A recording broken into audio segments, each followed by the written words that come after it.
The Leo King will be live shortly. Please hold on while the collective consciousness loads, and thank you for being a part of the Leo Kingdom.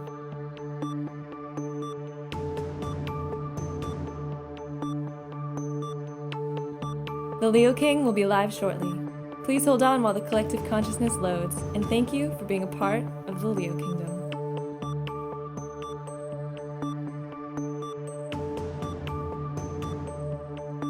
The Leo King will be live shortly.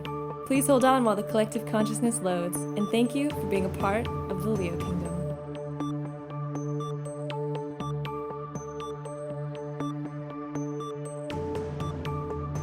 The Leo King will be live shortly. Please hold on while the collective consciousness loads, and thank you for being a part of the Leo Kingdom.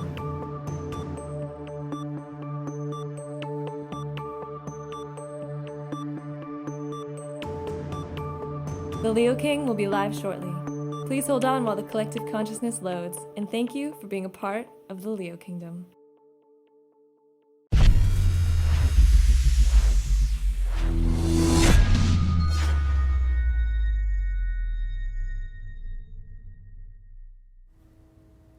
Hey, what is going on, everyone? It is David Palmer, the Leo King, and we are here live for your Deep Love Tarot, your weekly love tarot report for the week of August 19th through the 25th of 2019 here on highvibe.tv. If you never watched the show before, we're going to go live into the tarot of what is going on in your love life. We're going to do a collective reading, then we're going to go into your individual sun sign. And then, of course, we do this with live in the chat. We're going to be in the chat. And, of course, we got Craig in the house, operations manager of High Vibe. How you doing today, Craig? I'm doing quite well, Mr. Palmer. How's everyone doing out there? You doing all right? You doing all right? Well, I just saw a really crazy meme that was made about me about alien babies that I just posted on my Instagram, so you're going to want to go check that one out. It's pretty crazy. It's worth a check out. It's pretty cool. And then, well, I just want to say the way to support shows like this for being free on YouTube and on highvibe.tv. Believe it or not, you can watch this show free on our apps, or you can watch it on our website, highvibe.tv, is by checking out our subscription service, of course, which gets my daily video horoscopes. We also have awesome weekly content with my sun sign horoscopes. There's a lot of other great people on High Vibe that are putting out great content on there, from astrology, health, to inspirational stuff, things going on with intuition, tarot readings with Jax. There's a lot of aspects on there. Also, I have a special video all about relationships and the fate of them through this whole Venus cycle that we're going through with the Sun, with Juno, with Mars, and so much more. You can check that out. It's only $10 on the paid video section on highvibe.tv. So we are going to go into the collective reading, and we have a lot, and I always change up the cards. Like today we are definitely going to be using the Golden Tarot deck first. We're going to go into the middle card as the challenge with the Black Moon Astrology cards. Then we're going to use the Enchanted Spell Oracle to see how we get through that. And then I'm using the Sacred Symbols Oracle deck as kind of a confirmation overall card of how to get through all this. So going to be interesting. And of course, don't forget those Astro Dice that we like to use here on highvibe.tv. So let's see what the collective's going through with love this week. Remember, I just want to bring some astrology up. Holy moly, Mars and Venus meet up this Saturday into Sunday, and that is a big deal in Virgo. The Sun leaves Leo, and Sun is with Juno right now. So there is a lot about love that is primed up. We had the full moon last week in Aquarius with the Sun, Venus, and we have entered into a very karmic zone with relationships. We have Mercury trine Jupiter. We have Mercury quincunx over to Saturn. We have Mercury in Yod. We're going to be talking about a lot of this on Deep Astrology, but all I got to say is hold on to your freaking safety belts, especially for this week in love and romance. It will be a wild ride. So let's see what's going on with the collective. I do want to shuffle that. There was a card that had thrown out earlier. And let's start with the first card for collective. It was a wild weekend, so I expect nothing short of some amazement today. Mr. Palmer, can we get some good cards? I'm praying we get some good cards. I'm hoping. Let's see. I don't know. We'll see. First card that we got we got the Magician card upright. This is awesome. This is definitely us stepping into our power. But one thing about the Magician card is about understanding that you are the one that is connecting heaven and earth. Like you as a soul being aware of it. So a magician has to be aware of their whole surroundings. They also have to use this energy for the conduit of good. But I think that the magician also understands its awareness, its consciousness, Magic doesn't happen by saying, oh, I'm just going to create some sort of magic in my love life this week. There is some sort of miracles that can happen this week in love, and definitely a lot of energy that is connected into what is true magic. And I feel true magic we think is like alchemy, or we think of that magic as like some radical magical story that's on Disney Channel. This is definitely possible, but I think that it's like even deeper than that, that this is definitely connected with the divinity of the magic and looking for the divine, what really feels divine. And that might be a little complicated, I'm feeling, of what is divine, what is not, because it can feel like, and everything in this life is divine, right? We did get the moon void off course. Something is missing. So anything that feels like there's something off or missing is going to be how you know it is not of, I don't want to say that nothing's divine, but of the divinity that we're looking for, the magic we want in love this week. So if there is something missing in, void of course moon and astrology is like, we're way off here. We're way off on the energy. It just kind of feels like mundane. You try to get something going and it's not fully clicking. So this is definitely going to be the challenge position. And I think the significant aspect that says, yeah, this is not where the magic's happening in the love aspect. We did get the enchantment card. Wow, for the overall here that is connecting to this. So we have to feel that magic enchantment. To get enchantment and the magician with the void off course in the middle is a challenge. It's like, where is it on the front and the back that you feel the magic? If there's something in the middle that doesn't feel right, and maybe some of the challenges having to look for the magic in something that's missing, I think that it's worth trying to look at it. But if there's still something missing after you think you've come to the apex point of finding out why there's something missing and it's not enchanting still, or you're not really magnified by it, well, that's how you know it's not, and that's how you know it is if it is. Wow, we got overall the message card, and I think that this one is very powerful, saying that it's going to be very clear, the message from Spirit this week. Also with the butterfly, whatever a butterfly represents to you. A butterfly represents a lot of things for different people in their lives. But I think that it's also this beautiful, and I love this is my favorite color, and this is a spiritual color. I love this color. This is my favorite color, if anybody didn't know.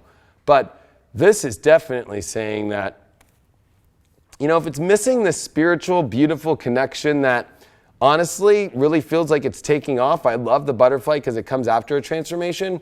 It's not like you have to go through the transformation, I feel. I feel like this is saying the transformation's already there, ready to go. Like this is all about ready to go when it comes to this collective energy and love this week. That's what I'm feeling. I don't know. Let's see what these Astro Dice have to say. We did get the 7th house of the moon in Gemini. Wow, so we're definitely pulled again emotionally into relationships this week, but with Gemini there, our twin. Whether you call that twin energy, twin flames, stimulation, communication on the same level, it has to be on that place. And are you at the same place in your life, in the reality that makes sense of your environments? Do your environments mix between people when it comes to love? It's one thing to be, let's say, where you work this energy and you work in that energy, and it's totally different, and maybe your schedules are off, or your mindsets are different, or so forth. Or it'd be like an Antifa trying to get with an extreme alt-right. Like, do you think that one's going to work? What do you think, Craig? I think that anything could work if you put enough energy into it, I'd say. At least for a minute, until you figure out, what the true underlying issues are. And then all can go to hell, so. But it's a transformation, like this beautiful moon that I have going on behind me. Yeah, it is beautiful. That's one of the most natural transformations that we have here on Earth, I'd say. That's one of my favorite pictures, actually, Definitely. that Kim has done. That's one of my top ones. Of course, the one that she did first, but I don't think she's ever going to sell, is my favorite, but. She is not. Yeah, she's not. But most of them, like this one right behind me, it's on sale. You can contact her at Kim_Tebay over there at Instagram. It's the easiest way to get hold of her, so. Well, I think, you're right. Any relationship can kind of work, but I think what these cards are saying is if there is something missing, it's not taking off. It feels like you have to go through some sort of transformational experience still, as far as a cocoon moment, and then see if it develops. It's almost like you're kind of wandering. I think that there's a wandering element here with the void of course moon in the challenge position and the message. And the message is to not go into where it feels like it's wandering off into a weird direction that doesn't have some sort of deep powerful, magical enchantment connection that already the message is clear that you're getting from the divine. Yeah, you definitely shouldn't stick around and waste your time with anything in life. I mean, me, I like to say I kind of know straight off the bat, or maybe I'm just a little judgmental. I don't know. One of the two. But it's kind of like, I wish there was a Waze app for love, like, you know, that like gave you different routes to get faster through the traffic. I mean, we use Waze here in LA a lot because we're in traffic a lot. But, you know, it's kind of like, if it feels like you have to do all that kind of stuff to get there, I almost feel like it's like, yeah, there's something that's not in flow. And if it's not in flow, well, then it's not gonna work. Because being in love and having your Waze app on all the time and like being like, make a left, get off the freeway and go make a right on this random street and go down that street and then make a left and apply this school and then get back on the freeway and then get off the freeway again and take this street all the way down to PCH and then take PCH, but then come up this way and you're like, what the hell am I doing? So. yeah, I mean, love shouldn't be the easiest thing, but it definitely should not be hard as well. Should have a nice flow. Should have, well, yeah, shoulds and coulds and woulds, but I think you're right. It just flows or it don't. Pretty simple about that. Now, if y'all didn't watch the show before, the way that we pick who is the sun signs that go in order, we pick from this solo cup. So who do you think's coming first today? Craigie? I'm feeling Scorpios, or I'm feeling some sort of water sign. Leo's first. Well, I was way the fuck off, but. Wow, I have never been first, and I'm a Leo if y'all didn't know. So, woo, all right, Leos. Let's see. Ooh, Leos. First card that Leo got is the Death card upright. All right, this is going to be an intense week for love and romance for Leos. Definitely an ending, but a new beginning. You know, the Death card is all about new beginnings, but through an ending. So, but this is a very extreme transformational process whenever we get this Death card. Definitely it has something to do with you and yourself when it comes to love and the way that you've loved changing and blossoming into something different. This could also be if you're partnered, taking a relationship and bringing it to an end and then to a new beginning, or an end itself to bring in a new beginning. So there's definitely a lot of things where it's like, what needs to come to an end? The Death card is very edgy as well. So there is going to be some edge and some intensity with love this week. And it's in order to find where this is all going, but Death card definitely has to deal with, you can't be afraid. You can't be afraid to put yourself into the most vulnerable position with love of what you need to do to transform to bring it to the greatest place, which is a death, which of course the orgasm is little death, you know. There is kind of a sexual element I've always felt with the Death card, of the edge and the intensity and the passion that comes with birthing and through out of a death situation that comes. There's always some magical weird moment that goes around death. We always look at it as a very negative thing, but there's some beautiful aspect that comes through death. And so I think that Leos this week are going through their own transformational death experience when it comes to how they love and what kind of love comes in and so forth. Yeah, you find a deep strength through death, I'd say. Yeah, it's deep. Or even just any sort of transformation, but. Yeah, I 100% agree with you completely. It's pretty nar. And the challenge is the fourth house of roots. So people that might, you know, relationships that definitely, if there are no roots, fourth house deals with the home, the family, the location. So this would definitely be like if locations are not in the same energy, or there is no roots that is the relationship can kind of build upon, it's going to be difficult. And I think that this transformation and putting an end to energies that are missing roots, because Leos need roots, right? Like there's no way to be a king or a queen and pick your king or a queen with no roots, right? Like the challenge is going to be like, where is the foundation? Are you in a kingdom? Where's your kingdom? Where's my kingdom? Does this work? Do I have to take... Leos don't like to travel a lot, especially when it comes to, you know, bringing all their shit with them, you know? Like, so it's like, this is a place where is the challenge of the location and so forth when it does come to this transformational experience and defining what makes sense for the roots and what has roots. Maybe there's something about finding deeper roots, family, and so forth. Does it feel like family too? There's something about Leos that, you know, some people could take that the wrong way, like, you know, past life royalty literally kept it in the family, if you know what I mean. But like, you know, I'm not saying that you got to keep it in the family physically anymore, but maybe spiritually. And we got the ritual card. So, wow, and she's naked. I think that this is definitely about going back to the rituals that feel the way that you've always been happy and in love. And I think that we are ending rituals that were not connected to our soul roots. So Leos are reconnecting back and birthing a new ritual, but in many ways it's getting back to the ritual in which that is from your original roots of how you love. So it's almost like Leos have been far away from this place, and they are coming back home, and that's been a challenge to come back home.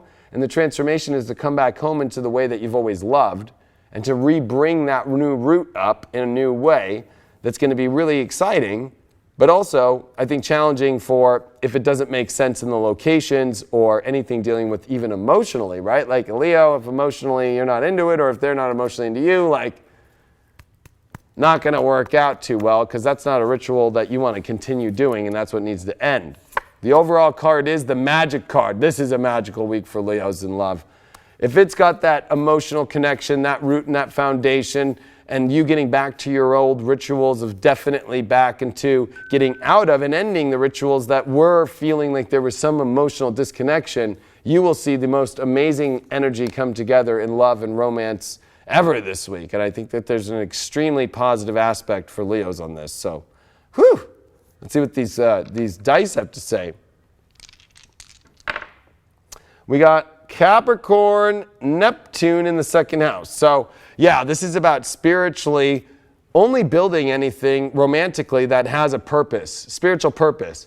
Especially if you think about a kingdom or a king or a queen without some sort of purpose and where you're achieving in the relationship of growing and what to create. There's got to be something that the relationship's got to create. So if you're in a partnership, Leo, is there some sort of spiritual, deep, you know, self-worth and creation element about a trajectory, about a destiny, about a direction where things are going? Or does it not really have that, where either A, you're going to have to create for them, or they are trying to create something for you? This is about a cohesive creating together that has an exact similar understanding and purpose and direction in life and where it's trying to go.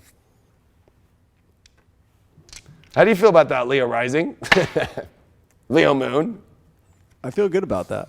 I mean, the transformation that you talk about, I feel across all signs over this last year has been a huge transformation, a death of the ego. I mean, we thought our lives were going to be going one way. It was a big humbling time, to say the least. I think we all got taken down a few, or at least a lot of people out there did. And maybe you took down somebody a few pegs. But that's the yin and the yang about it all. So, yeah, I mean, Leo energy needs roots, it needs emotion, it needs depth, it needs connection. And I'll be honest, Leos don't do well, whether you're Leo rising, Leo moon, or Leo sun. You don't do well when the location is not in the same place. Kings don't do well and queens don't do well when you're in a kingdom and you hear about somebody in a faraway land.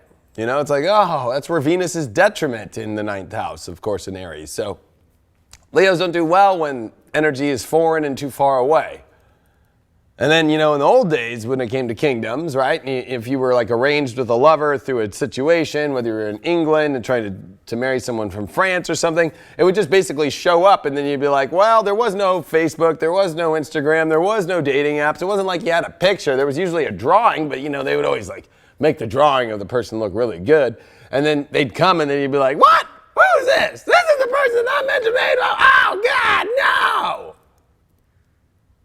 but at least your family got like a bunch of livestock out of it. So, I mean, it's a win. Your family's succeeding. You might be stuck with someone that you're not physically attracted to for the rest of your life, but well, that's where, you know, going hungry. Hey, what was that? We had a question from a Leo 2 weeks ago that was literally like, you know, I have problems because I'm with another person and I'm married to this person for 7 years. I'm with this person for 5 years. That's what happens to Leos. If it just becomes this emotional, well, I guess I'm going to do it to keep the lineage going and I'm going to be with this person that I don't even really emotionally want to be with, and it doesn't feel magical, guess what? Yeah, you're going to be banging the whoever's around on the royal court and not even being in the bed at all. And then you show up in the bed late at night and go, oh, Good night.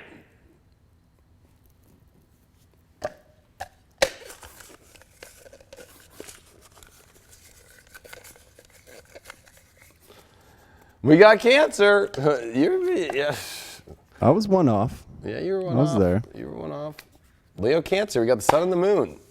We're going in that kind of order today. By the way, do we have any questions this week or no? Kind of. Kind of. I kind of adjusted them a little bit. I mean, they were good questions, but these didn't really apply to everybody, so. Gotcha. Well, So, short answer, yes. I'm here. Right. That's so funny. Somebody just wrote, and then the dude farts when he gets into bed. After I just said that. Whoever said that is totally right. That would be a horrible relationship, and the only way to even get through it would be to fart in bed after you're like, maybe they'll go away. Because I think that Leos have a hard time ending it. I mean, King Henry VIII had a hard time ending his relationships. He even pulled out of the church and cut off some head. So, didn't work out too well for him. All right, Cancers, let's see what's going on for you in love this week. Oh, Cancer's got the 9 of Wands reversed. So this is definitely a card that is saying there's way too much that you've been trying to defend and hold on to and keep in alignment that's just not working anymore. You got to drop your walls. You got to drop your defenses. And more importantly, you got to drop your protective element over trying to hold on to something that really doesn't even have value anymore. You know, one thing when you look at this 9 of Wands in any deck, there's always this guard in front with all the wands that create the wall. And then there's always like a castle, or in the old Rider-Waite deck, you don't know what's behind the wall. But with the reverse, it's like, is this thing even worth still battling for if you're in a current relationship? Or, you know, if you're single right now, are you holding up walls from yourself and defending some sort of position in your life that is holding you from experiencing a great love? And you're left with defending this place that's leaving you feeling empty. Or are you feeling empty in your relationship? I'm just going to be honest with you. So I definitely feel that, you know, there's a little bit of weird energy here. The challenge position is the Pisces, the spirituality, this is the spiritual connection. You know, I know how Pisces does rule Jupiter and they have I believe in this deck.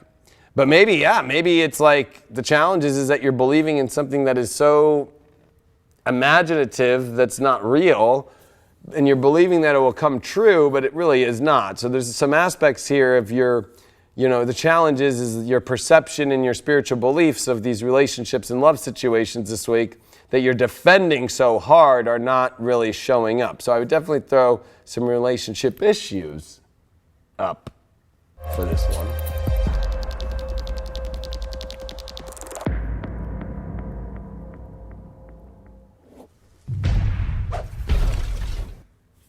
Bang.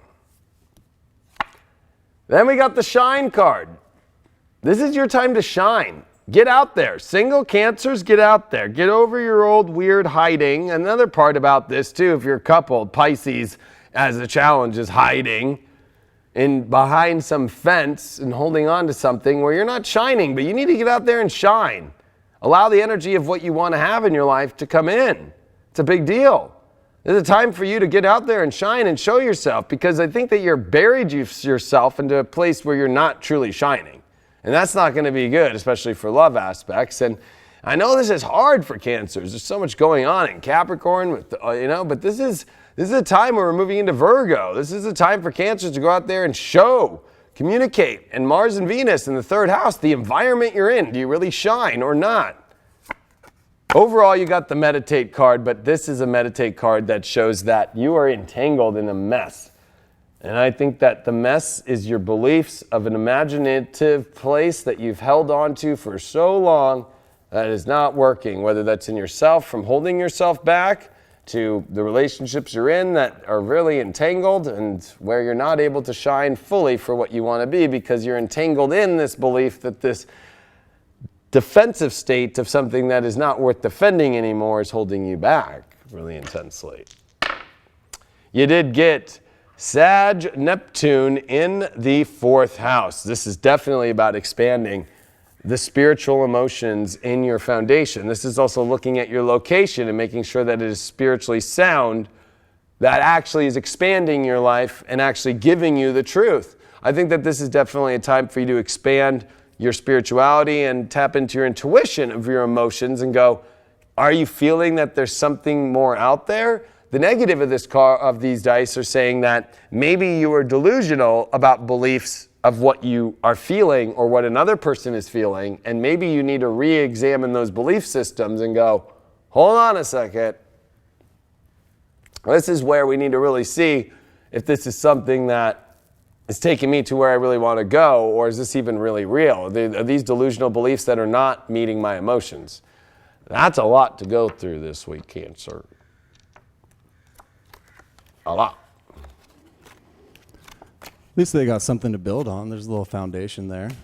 There is some love and some hope. There's always, I think, yeah, there's always hope in all these readings. And I always say astrology trumps tarot.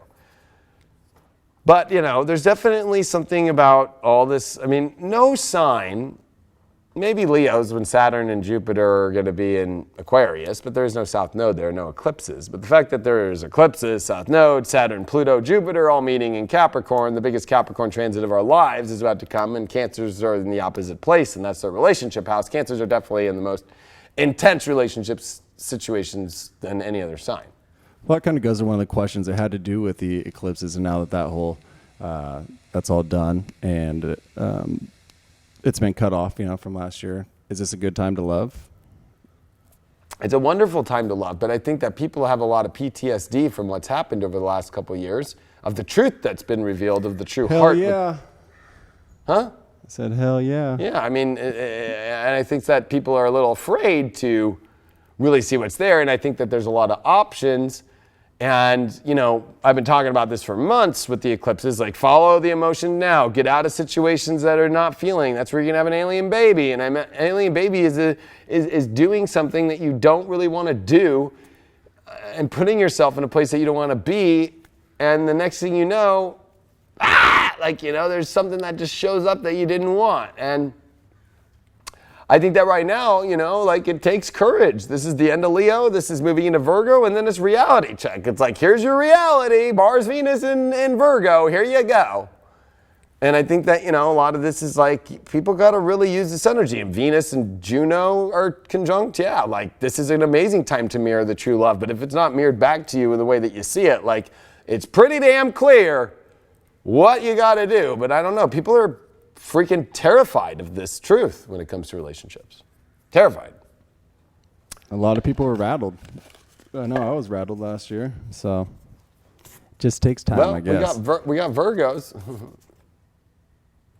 I know, yeah. I mean, people are terrified, you know.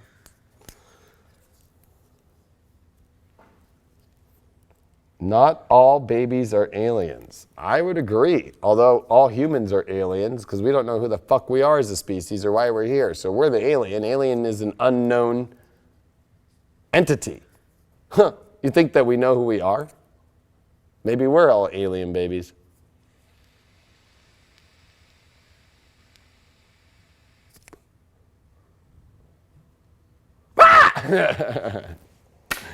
Oh, shit. All right, Virgos. Virgo. Virgo's got the Queen of Cups reversed. Ay, ay, ay, ay, ay. All right, so Queen of Cups is a really good card, especially about really nurturing and feeling nurtured and feeling together with the emotions from a feminine, more beautiful, more creative, more loving space, but it's reversed. So there is something about the emotional world that's feeling off this week and not feeling that you're feeling supported in your love life and your romantic life this week. And this is what needs to be turned around. This is a Queen of Cups. She's very nurturing. Do you know how to nurture yourself? Are your relationships nurturing you? Are you feeling nurturing to all your relationships? Are you single and you're just dying because you don't feel emotionally nurtured? That starts with yourself, but this is a deep card saying that there is definitely a lot going on where the emotions are not really on the same page right now. And there's a lot that needs to be really deeply understood. This is Mars-Venus conjuncting in your sign with the sun moving into your sign in a major 12th house transit that happened. So there's definitely a lot of emotional situations going on and issues. And the challenge that we got is the Mercury of the mind. Yeah, that, it's almost like the challenge is that the facts, what's showing up, what the environment's showing, is showing you why the emotions are not feeling good, but you almost don't want to see the facts. It's almost like denial of the facts is causing emotional strife. So this is a little bit of like a self-crisis. Also, Mercury does rule, of course, communication. So maybe there's been a lot of communicating that's been very real to you about things, and you're like, especially as Mercury's in Leo and a big yob this week, so if anybody's going to have the craziest relationship week, already I'd say Cancers, and then Virgos might even be first because Mercury is like the major destined spot. This Mercury yod, and this is your challenge, and it's in your 12th house dealing with your relationship and your romance. Of course, it's going to also deal with, that's what's causing the emotional strife that feels almost like you've been ripped away or you're missing something deeply, more than just an emotional like, oh, I'm kind of feeling off. This is more than feeling off. This is feeling like grasping for nurturing. And prosperity follows once you learn to accept the facts of what's going on and communicate. The challenge is communicating how you feel and why you feel the missing. You'll get prosperity. So if there's something off in your relationship, or if you want to reach out to a lover that you've never been with, or you're somebody you're dating, like you need to communicate what you want, where you're not feeling the emotional thing, and prosperity will show up for you in the greatest of ways. And we did get this time card overall that, time's up. And I think that, I don't know how many freaking times I've got time card for Virgos. I mean, it's been a lot. The universe is just sitting there waiting, and like already the buzzer went off, already the sands, we've already turned it over again for you, and we're turning it over again for you. Like, this is saying that it's time to be honest with what is going on in your mind, communicate, and the environment that you're in, and the way that you're expressing your soul, and the subconscious stuff that is being suppressed of your environment, how you express your communication and stuff that is creating a decimate place of emotional maturity and emotional security. The dice are saying the sun in Gemini in the 8th house. Communicate the truth. Communicate the deeper parts of yourself. Be aware of the depth and the truth. Also, where do you feel that people are not being honest? Call them out on it. Why are you afraid of that? Where do you feel that you've been shaded? Are you throwing shade on others? Woo! Truth bomb!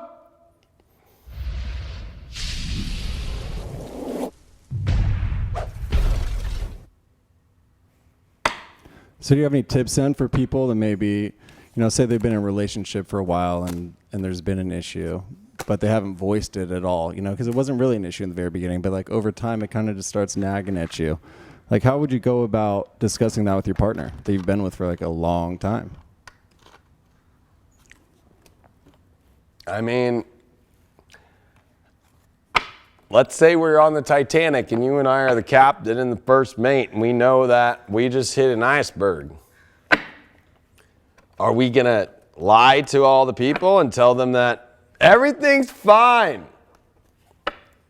Calmly what if you have been kind of saying like, yeah, no, that's fine. Like, what you're doing's okay. But really, like, deep down, you knew that it wasn't. And now it just kind of boiled over. We're like, enough is enough. Well, let's take, we weren't on the Titanic, so we don't know how that motherfucker sank. Like, as far as the feeling goes. The movie with Leonardo DiCaprio that James Cameron did, pretty good movie. But, there was this whole kind of nonchalant, this is an unsinkable ship. So one, the mind of everybody was like, this shit motherfucker's unsinkable. Nothing is unsinkable in relationships especially. Two, they didn't react that quick to tell people. They just said, keep doing normal things. Until the compartment started filling up with more water, And then they never really made an announcement. It was just like you figured it out yourself. And then the whole thing came crashing and did not go too well for everybody. Everybody ended up on lifeboats, and there's not a lot of lifeboats out there. And so relationships, if you don't be clear up front, clear of communication, we hit an iceberg, what are we going to do? Because I'm sure if actually more people communicated during that thing, it could have been maybe salvaged a little bit better. What if you got those 300 or 400 people to go down there and close a compartment or do something? I don't know. We're not there, but, you know, not many people were doing much about it, and they didn't talk about it much. And whatever happened, like, I mean, I know there was that Model T car that we all know about, and, you know, there was that whole love scene in there. Wasn't that Kate, Winslet was her name? Kate Winslet. Kate Winslet. She was hot. I remember I was like... Yeah, she's quite a lovely woman. 16, I was like, Leo's getting it. I was like, she needs to meet me. I thought that when I saw that movie theaters 3 times. But, you know, why didn't anybody jump in that thing?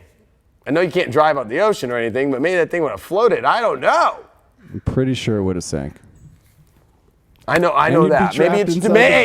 Maybe that was Chitty Chitty Bang Bang, fucking Chitty Chitty Bang Bang, we love you, and then it fucking flies out of there.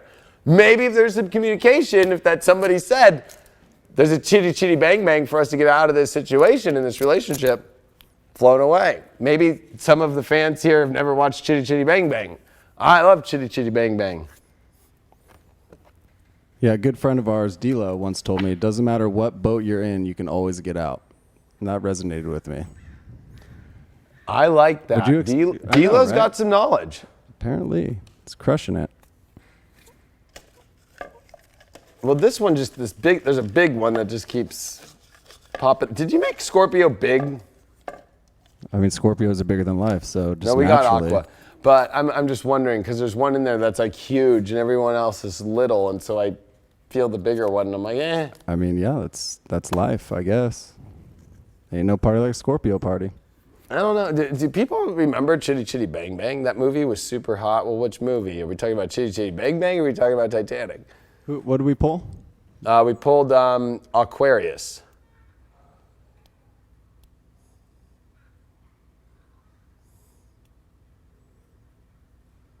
Mentally unstable people are not worth being around, was a comment. What do you think about that?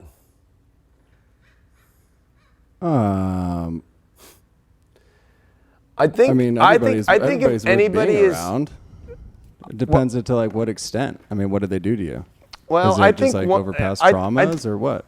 I think when somebody, and I'm not trying to point out anything to the person who commented that they're doing this or anything. I'm just saying that I think when you as a soul projects and says somebody's mentally unstable, there's something about that reflection back within inside of yourself a little bit, right? Like when you start judging, like this person just isn't emotionally sound or mentally sound, or they have a mental illness, like, is that your place? Like, maybe you can feel that way.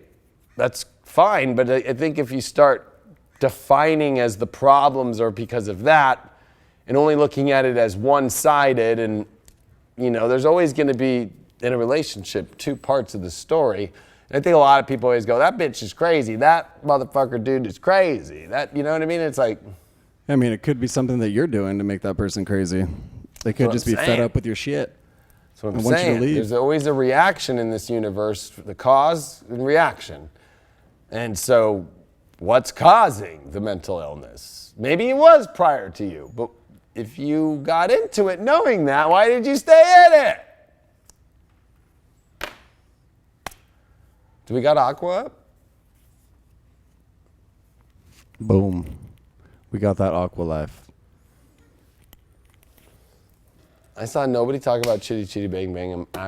We had some chitty chitty in there, some chitty chatty. I don't think there was any Chitty Chitty Bang Bang talk. I really am upset about that nobody knows these old movies. All I got was Choo Choo. Nobody knows the song. Aww. Nobody knows about Chitty Chitty Bang Bang. Oh my gosh. Wow. It's like Today, people only know about what's on the radio and what's on pop. That's it. They don't know shit. Blows my mind. Nobody knows about Chitty Chitty Bang Bang. All right, let's see what's going on for Aquarians. Aquarius, you pulled the Star card reversed. So there's a lot trying to happen in your life to reset relationships and start from a new position, but there's something either still stopping you, whether it's a past relationship or a past situation, or if you're in a relationship and you're trying to start from a new place, there's still a hard time letting go of something. The Star card reverse is definitely not allowing the full purity of a new beginning and a new clean start to fully happen. So Aquarius, this week you have to really take a look at what is holding you from this fresh new place. This is still holding on to the past, or you still haven't, because the Tower comes before the Star card. So maybe there is still something that you're attached to about something that didn't work out that you have to confront still. And the Star card as well is like the ideal thinking that everything is fresh and clean when really there's still a lot of cleanup on aisle 7 because you've cleaned up all the aisles, but that one where all the crazy sauce fell, you still are trying to either brush it under the rug. That's one thing about the Star reverse too, like maybe brushing things under the rug still that you haven't dealt with. Is definitely trying to, and I think in a positive, trying to bring a positive new clean start for your life, but the Star card reverse is not following the stars, it's kind of following your own path, still connected with the old Tower that crumbled, and so letting go of what has not worked is definitely not causing, or still causing you to be stuck in that and not into the new energies of love that you're looking for. And I think that challenges the Scorpio, that the obsession and the connection of the past and the connection of things that you still are afraid to detach from. Transformation is the issue. The fear of truly transforming your life, whether that's independently, because the Star card reverse is a very independent card. The Tower has a lot of people around it, a lot of connection, whether that's monetarily, whether that's emotionally, spiritually. So there's definitely this fear to transform your relationship, or if you're single and letting go of maybe a past situation that fully hasn't ended or still hasn't come to that conclusion point. There's some conclusions that still need to be made here. So there's definitely a lot that needs to be confronted. We do then have the Innocence card. So I think that if you just come back to your pure form of innocence, and any of the things that haven't come to conclusions, not be afraid of transforming. Scorpio also does rule death. There is a death element here that is a challenge. It's also a sexual card too, so that could be a challenge. Maybe you're sexually still obsessed, or maybe, there's something that, you're still passionate about that you still haven't been able to let go of. But get back to the innocence of what you are and what you want, and that is very in connection with the Star card. The innocence of just allowing this new start with the universe up there, and you're kind of naked, you don't have much, and that's okay. It's about accepting that you're okay in a natural state of transformation, in a natural state of just being in a new position. But there's something that the claws are still, the tentacles are still hooked into something from the past. And the affluence card comes up. And I think in order to achieve affluence, it's not about connecting to affluence from the past. Maybe the past or the way that things have been going, if you're in a relationship, has given you this place of affluence, whether that's the status on your Facebook or the pictures on your Instagram or the feeling like that you can get somewhere with these people or this person.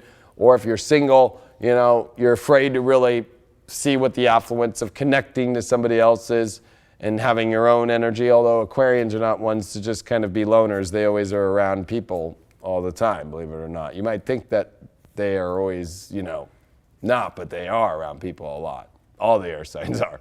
But there is definitely something saying that affluence is over in the way that it was, and a new affluence is trying to show up. But are you still connected to the old affluence, and you're afraid to see if the new affluence will be as good? Whether that's recognition or whether that's security or, having affluence is a good thing, but also it could be a demise if it's definitely something that you're afraid to let go of in order to see where it's taking you now. Wow, a lot of Neptune. Neptune and Pisces in the 4th house. So this is definitely a lot dealing with home situations, emotional situations, and an unclear place and where that is. And I think that's why the Star card is there, is there's a fear of kind of getting lost without some sort of emotional place, or loss of having some roots. And I feel that, Aquarians want roots to be the way that, that feels comfortable, but this is a place where it might not feel comfortable disconnecting from some roots that you have in order to move into better roots. It's a lot like moving a tree to another garden, or taking Shamu, and moving it into a new pool. Like or actually back into the ocean where it gets more affluence, but it thinks it has more affluence being in SeaWorld when we all know that motherfucking place sucks. So we got a question from an Aquarius. All right, we got an Aquarius question? Yeah, it can apply to everybody, but this Aquarius has been having issues with every aspect of relationships, lovers, friends, family, and getting just arguments and having mishaps and just big misunderstandings. Is there a reason that would be happening to an Aquarius in particular, or any of us signs? Good question. So the question is, lots of arguments between friends, people, family, just all people, pretty much, going on. Is that what you'd say? Yep, pretty much. Well, we are in Leo finishing up, and now we're having Mars coming to the 8th, and the big thing is Uranus actually retrograde in the 4th house, that Aquarians are having to deal with emotion that they don't deal with. They don't really deal with emotion well. Uranus is at its fall in Taurus, and this is their emotional house. But they don't realize that, they really want a secure foundation, because no spaceship wants to leave without a mothership or a base. But the base of their emotional world is old and outdated. And then with all this Pluto, Saturn, and Capricorn in the 12th house, it's the subconscious patterns that are coming up that people are noticing and calling them out on, and they're not agreeing. And they're like, no. And it's more when I think an Aquarius right now accepts that the patterns are repeating and that the emotional way of dealing with them cannot work anymore, of escapism or piecing out, or like Uranus and Taurus can just be like, fuck this, I'm just out of here, I'm dropping everything.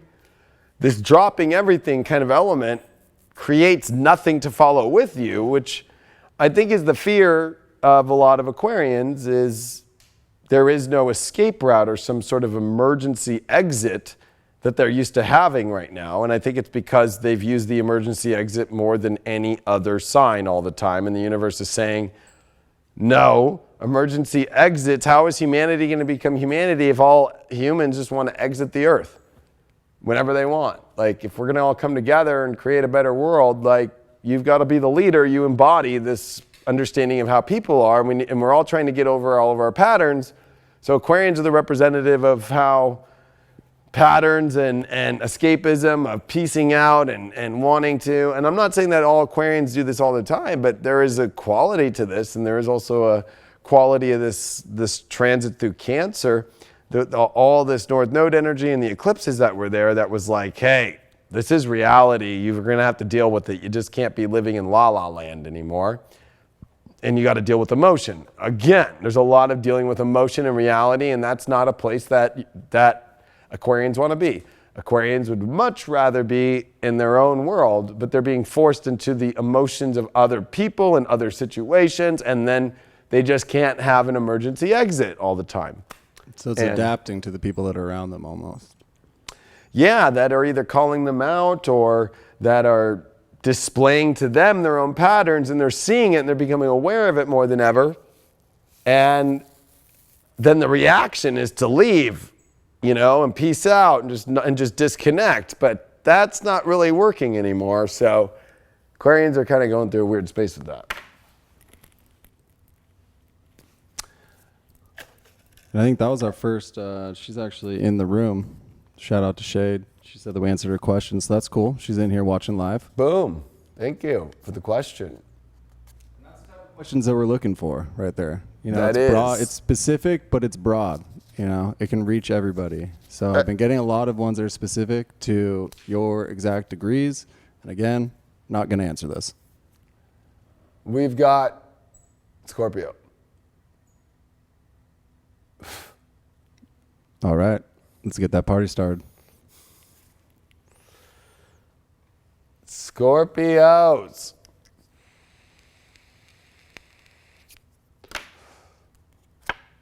First card that we got for Scorpio is the Two of Wands reversed.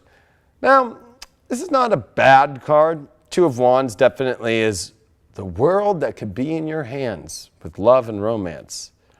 But with it reversed, it almost could feel like it's not fully there yet or something's missing in that aspect. But the Two of Wands is reminding you that it is through your belief, your perception, and your passion for the world that you want, make it happen. So this is a week where Scorpio, instead of feeling like it's not happening or I need to wait for it to happen to have the world I want and love, you have to go out there and believe in and go towards that adventure. So I think a lot of this is, instead of sitting around and waiting, this is a lot more about learning to see the world you want and go for it, because there's a lot of hoping that it will just somehow just show up and come together. But this is Mars and Venus conjuncting in your 11th house of getting out there, meeting people, and so forth. And also, this is a re-look at the world that you think that you wanted in love and turning it upside down and being like, wait, hold on a second. Is there another world that is out there that I could have? And the Two of Wands is, of course, a two, and there's this balance of, two sides of passion and connection. With it reversed, anything that is not in balance and full connection on the highest degree, that's in a different world, that, if the worlds aren't fully syncing and you're not developed in understanding where this world is, well, go look around with all this energy in the 11th house to find that. Don't be afraid about that either. And that's because communication is the challenge here. So there's still something that is fully not communicated on a level, especially since communication is a big deal this week with Yod, Mercury, Jupiter and stuff, like communicating about the world you want and seeing if the other party wants that as well, like fully, like communicating fully instead of like beating around the bush. Whenever you get air communication in challenge, it's like, I'll beat around the bush, especially I really want to tell this world that I want to be in, but I don't know if that'll affect their world or that doesn't fit their world. It's like, be a Scorpio, own the world you want. If it's not showing up, fucking move on. You communicated it, you're beating around the bush, and you know what? Let's be honest with you. Like, Scorpios don't beat around the bush, they go into the motherfucking bush, you know what I mean? And you got the patience card, which I think that, a lot of this is saying that maybe, this is going to sound crazy, but I think that this patience is saying like, the patience that you are using in your life is not the patience that is the patience that should be used. I think that the patience should be, once you have communicated and once you have shown the world, then you have to be patient and see what is the response back. But right now you're patiently waiting for some sort of communication to come to you of the world that you want. But that's fucking taking way too long. You've been patient for a long time, maybe. I have been patiently waiting. You've been patiently waiting? So now you got to do the opposite. You got to communicate the world you want and reach out and communicate and connect all that. And that patience then will just be about a shorter patience of like, well, let's see what the response is. And when you get the response, now it's over. There's no more patience left. And then you get what you're looking for. You get an answer, which I think at the end of the day, having patience, air element, and Two of Wands reversed, waiting for an answer that you can't wait on any long because you got to step into it, especially Mars and Venus are conjuncting. It's time. And overall, it's the divine masculine. That's what I was feeling. You have to jam this communication in. Jam it in. That's why I said you can't beat around the bush. You got to go in the bush. Or whether it's male, female, or whatever, if there's no bush there, you still go in. But you're beating around the area. You're beating around the stubble. I'd say we go into the bush, but like it's calculated. It's calculated. I mean, we don't just run in there. We got to see if it's worth it to go in there also. No, I agree. I'm just saying though that once it's there, there's no stopping that, so I think that with the Two of Wands, it's like, the world you want and you're just beating around the world, like waiting for the bush to come to you. Ain't no bush coming, like you got to go towards it. This divine masculine in the air element is saying you got to communicate about it. And you got to, and then beating around the bush might not be so literal like I was going, but like just being like, this is where it's at. This is what I am. And owning that gives you this element of, well, now I know I can go get the world that I want in my hands instead of this, I'm just going to wait till somebody's world shows up, or maybe the person that I'm in a relationship with right now, or maybe if I'm single, I'll just wait for somebody else's world to show to me. No, you got to make some communication.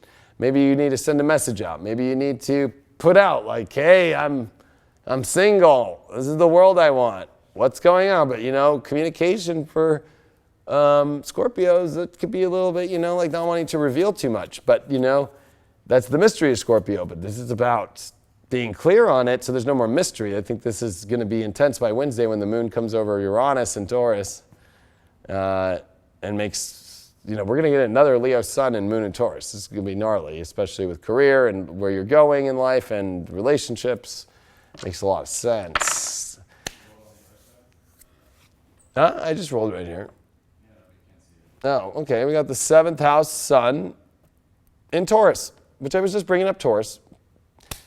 This is definitely about relationships very intensely this week and seeing if the value of the relationship is there and also owning your value in relationships extremely. So relationships are going to be the center point of this week for you in all areas, but especially when it comes to owning your value and saying what that value is, saying this is what it is, this is what I want, and if it's not there, well, that's okay. But patiently waiting for that answer instead of patiently waiting for the value of a relationship to show up to you, which isn't going to show up because you're not communicating exactly what you really want. It can be tough.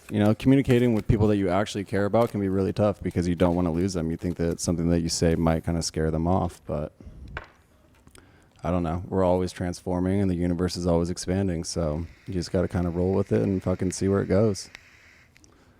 But definitely just speak your mind. I mean, let that freak flag fly.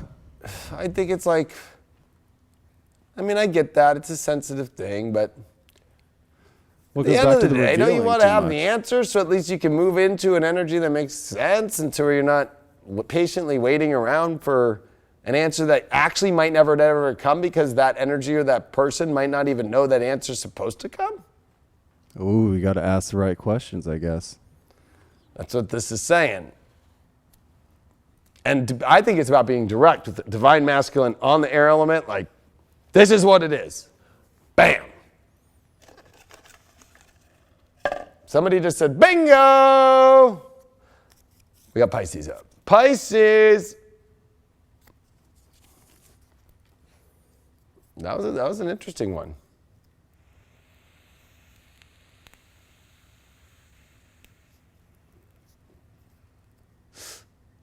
Bingo. Bingo.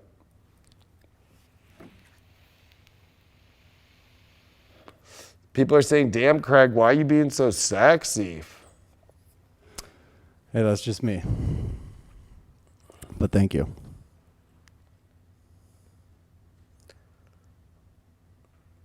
Oh, we got some tension in the chat room. Uh-oh, shit getting weird in there or what? It looks like it. Somebody said, ew, no bushes, please. Love the bush. Well, Chiron is coming back. I'm an equal opportunity individual. Chiron is an Aries. It came in last year. The bush might come back. That was very popular in 70s Playboy. I'm not going to tell anybody what to do with their body. Me neither. I'm just saying I'm using the astrology to kind of go. Maybe people are like trying to bring that one. Look at what happened. It's all good. Look what happened in Neptune and Pisces. Everybody, all men started bringing their beards back. And like beards, if you look at it prior to that in the 2010 or 2000s, like that was not a thing. Like having scruff was like, you are a piece of shit. You don't have a job. Now it's like people are like beard creams are out and all this shit in the last ever since Neptune and Pisces.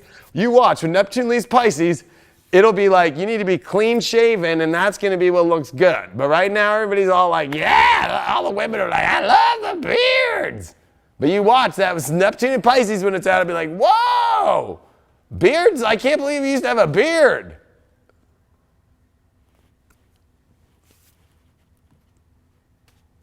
All right, let's see Pisces. Pisces' first card that we got is the Knight of Pentacles upright.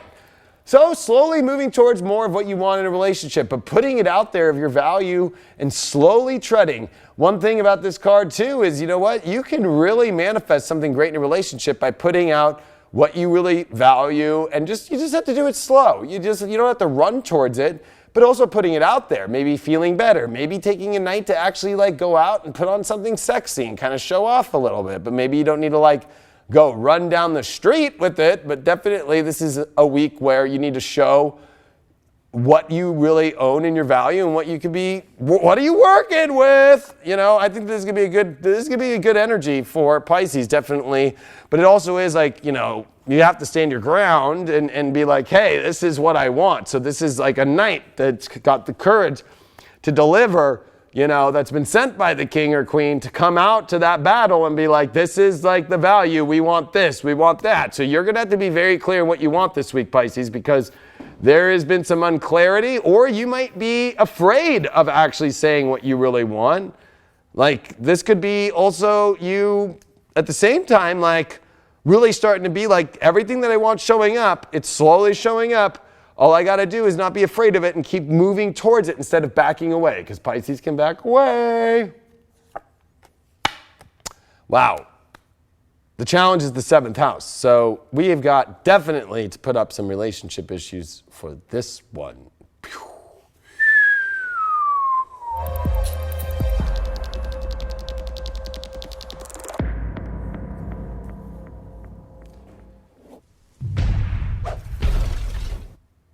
So the challenge is definitely about trying to look at this partnership stuff. This is the 7th house. Ironically enough, how funny that Mars and Venus and the Sun and Juno are all moving into Virgo this week.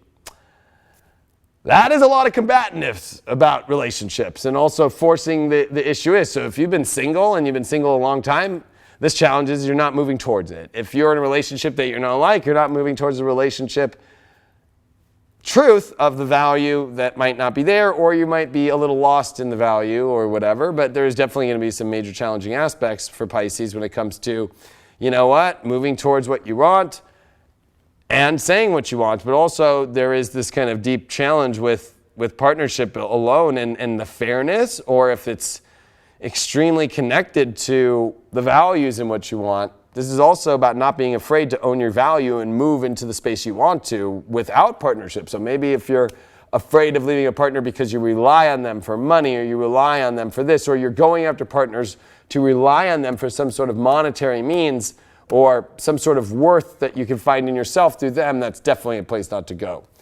You did pull the strength card. Yeah, you were fighting your strength this week, Pisces, to step up and, you know, you need to say what you feel that you're worthy of. You need to say what you want to create and manifest, because this challenge is that you almost are finding your strength through people instead of yourself. I think this is a lot where you got to put yourself, your strength first, your own values first, and then the relationship stuff will define itself. I'm not going to say that it's going to go a good or bad direction, because it could go either or. This is 7th house. 7th house can tank like the Titanic here in the challenge, or it could go in a great position if you step into the strength of owning your values and saying it, and you have armor on, so you're okay. But you can't be afraid, and you got to move forward. It is slow. Knight of Pentacles is pretty slow. It's not like it's running like the wands or the swords, but it is moving forward. And I think that there's a fear of moving forward into some challenging relationship situations, of owning your strength in them. And actually, it's a strength test of how you deal with relationships, whether you're single or in a partnership this week.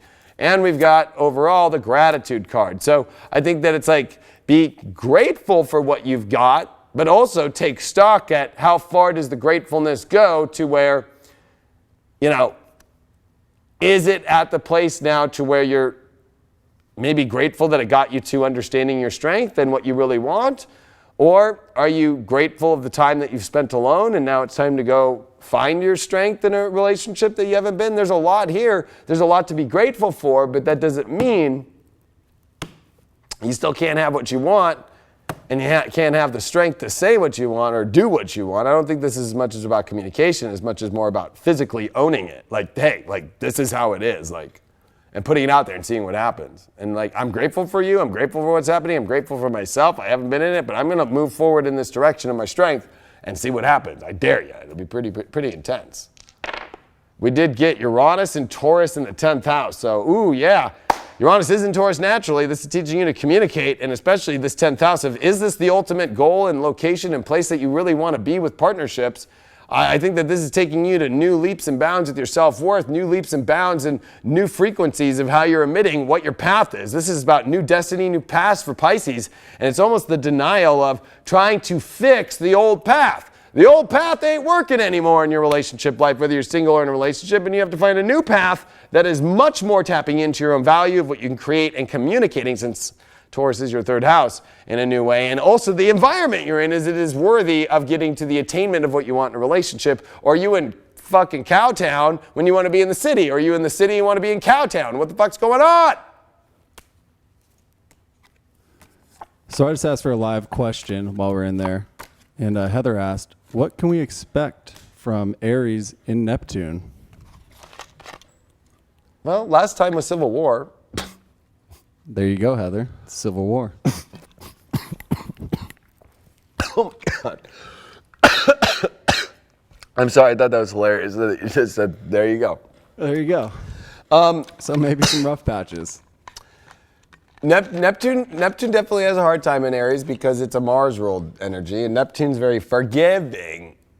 But Aries is not forgiving. It's identification. So people start to spiritually identify with what they feel is the spiritual way to go. Hence, the Confederates thought it was the spiritual way to have slavery, and up in the Northerns, they wanted not slavery. So it was very clear, and then people went through spiritual battles for this thing. Spiritual battles come up whenever Neptune's in Aries. But also, the definition of what we define spiritual energy of, I think when it comes to relationships too, it's like, if we're not on the same spiritual level, like, it also causes like religious, I guess you could say, wars in a weird way, but between partnerships. Like, do you really think like, well, unless you convert to my religion, then we ain't gonna work, you know what I mean? A lot of that's already starting to pop up as the closer we get, since we're halfway through. Believe it or not, transits you can see if you're really crazy deep. If you get crazy deep into astrology and evolution of astrology, you'll start to see that's already happening. People start being like, well, will you really convert to my thing? It's like, what? Really? Like, I don't know. And I think that people can get way too over-identified spiritually and create kind of this unforgivableness of like, well, you're not Christian, or you're not a Jew, or you're not a Muslim, so I ain't gonna be with you. It's like, well, okay. What happened to this whole humanity thing and understanding? But that's Neptune Aries. It can get rather dicey and lost in the egocentric part of soul, which can create a lot of really weird energy. I mean, if you think about 1861 through the whole transit into the 1870s, I mean, oh wow, go look at the 1860s. People were drunk dealing with this. They were, a lot of it in battle. There was a civil war going on, then there was the Mexican-American War. There was a lot of trying to define what soul is, what is righteous of soul and not. And people, when it comes to relationships in that point, like if you're a Southerner trying to be with a Northerner, it really didn't work too well. You know, it's like, yeah, you don't believe in slaves, but I have slaves. Like, is that one gonna work? Do you think we can have multiple soulmates in one life? Hell yes, Yeah. you can have multiple soulmates in one life. I agree with that, my friend. We are on the same page. You could have an infinity of soulmates. We are all soulmates. We're all here. Aries. Speaking of Neptune and Aries, Aries. We have an Aries question as well. All right, what's the Aries question while you're loading the Aries graphic? Roughly, this Aries question is about dating a younger man. She's been on and off dating this younger man. Let's see. 14 years younger. She is 36. He is 22 years old. Do you have any advice for that? Do you think it's a little too far of a gap? Do you think that there is a far gap? What do you feel about age differences in dating? So what's the age gap again? 30? She is 36. He is 22. 14-year gap. You know, believe it or not, I think any age thing can work. So I don't think that that's a problem. But as an astrologer, I always like to look at the age gaps. So like if it's an 18-year age gap, you're going to be on the same nodal aspects, right? And same eclipse stuff. Or if it's a 12-year age gap, you'll be on the same Jupiter cycles. If it's a 6-year age gap, you're going to be in opposite Jupiters. If it's a 2-year age gap, you're going to be on the same Mars. If it's a 1-year age gap, or if you start getting in the odd numbers, you're on Mars in opposition possible points, right? There's a lot where you can start to look at it through that lens. So I think you have to, as an astrologer, you look at like, okay, like when somebody tells me their birthdays and the thing, I don't even look at the synastry yet or anything, because I already know in my head. I'm already like, okay, you got this here, you got this there, you got that there, and those cycles are way off. These cycles are on. Sometimes maybe too many cycles on at the same time gets a little boring, Sometimes too many cycles in opposition becomes like, we cannot make this fucking thing work. So there's like a happy medium about it. And I think an older woman and a younger man is totally cool. I think though that, there comes, and I'm not using astrology here, but there is something about this. People who have had Saturn returns with people who haven't, one thing that happens is there comes a point, because think about a Saturn return. Hold on 1 second. For everybody out there, Saturn return is... Yeah, so every 28 and a half years, you get to your Saturn return through 30-year point, depending on where Saturn was, because it's a 28 and a half year cycle, 29-year cycle, truly. And what happens is, up until the point from when you're born, all the way when Saturn comes around, you're learning how to grow through life. So a 22-year-old still has another, 5.5, 6 years till they're going to get to that zone of when they have actually completed their return, and now Saturn moves beyond, which is exactly where you were when you were born. So even after a Saturn return, there's a little bit of weirdness for the first year or two, because you're an unconscious baby that's just like, where I don't remember sucking on my mom's boobs for milk. I just don't remember that, right? So there's a little bit of weirdness after Saturn return. It's like 32 years old, that, 2 years old is when we're conscious. You start remembering some memories and stuff. And then you get to 33, which is ironically Jesus' year of death and stuff. And that's where you kind of become conscious and aware. And the whole thing is anybody after Saturn return, they've been through situations in life and know how to deal with them. That's what makes them feel like an adult. Like, hold on, I've been through every crazy situation. But when you're 22, and you're still going to 25, you haven't been there yet, and 25, you haven't even been to 26, and 27, and 28, there's this whole aspect of like, gosh, this person is freaking out right now, and all it is like their roommate slept with their best friend, and they're causing a chaotic situation. When you're past your Saturn return, like, I've already been through this 3 times. This is what you need to do. You just need to get out of the apartment and fucking just don't talk to the person and block them on Instagram and move on. You know what I mean? There's that whole aspect of through your Saturn return, that you have been through these scenarios in the time of life. That's the whole issue with young and old, is with Saturn aspects, because also there's a weird aspect too, right? When you come to 21, 22, you have your Uranus squares. So there's a little bit of rebellion that goes on. So a 22-year-old's like coming out of this rebellion stage, like, ooh, older girl, woo. Saturn square stage, like, you start to get to these like weird stage points and you go, okay, I can see that, right? But, it does kind of come to a weird point where, there becomes this like, gosh, this person's never been through this. I've been through this before. It's not that hard. And that unless you're cool with that, but then you're almost sometimes as an older person putting down your own world and becoming like more of a father or mother figure than a lover. Truth, Bob.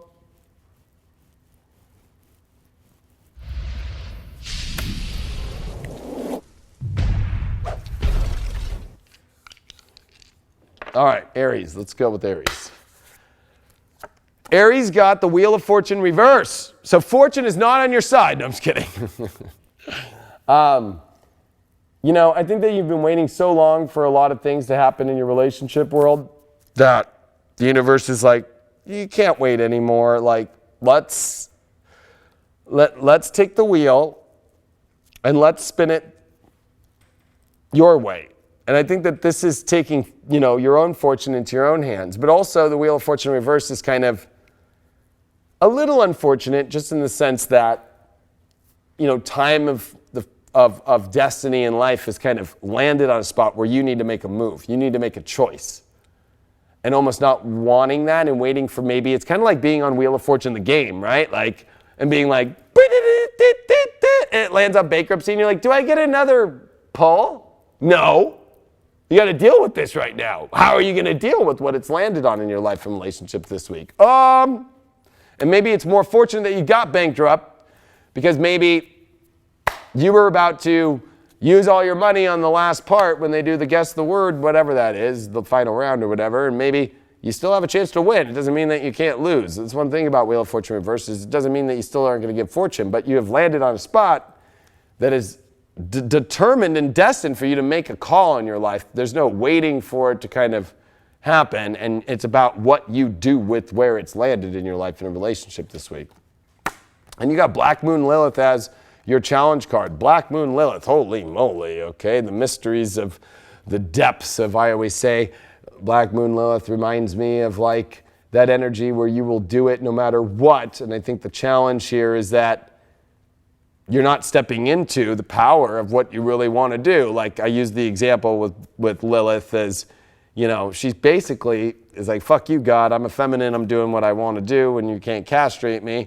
So I always use really crazy analogies. It's like going to grandma's funeral and like wanting to do cocaine and being like, well, fuck it, I'm still going to do the cocaine no matter what. I don't care what the energy of people telling me of what I want to do is. Like, I'm going in that bathroom, I'm doing that line of coke, whether you like it or not, But there's a challenge here of like, you're not really ready to go all the way through with something, no matter what anybody thinks. There's like a fear, especially with the Wheel of Fortune reversed. There's a fear of like, well, things have landed to a place where I have to deal with it, but I don't know if I'm ready to go all the way through. There's so much mystery in myself that I'm afraid to expose or do, which is usually not a very Aries thing. So it's almost like Aries are kind of acting more like Libras this week. Kind of weird.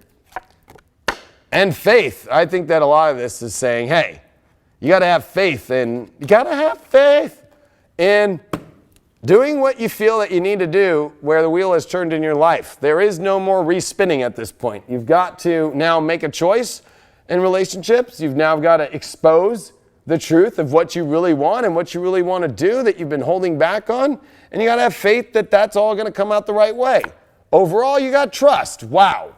There is definitely some secrets or issues or really intense energies that you are letting go of, that you had been really deeply connected with, that you've got to let go of, or also as well, there is something, whether it's you haven't exposed some sort of truth, or you're in a shady situation that you got to deal with this week, or, you're in a shady situation that you can't be in. There's a lot of shadiness here. This is trust with Black Moon Lilith. Holy shit. I would definitely throw... I don't know. We're definitely throwing the troubles on this one.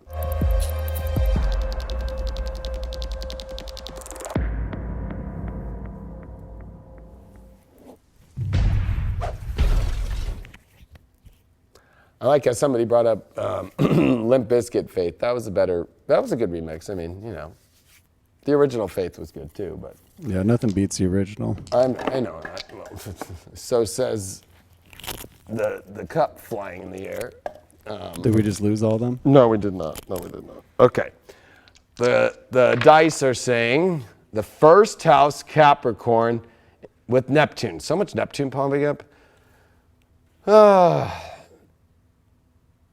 Spiritually exposing an integrity of who you are and what you want.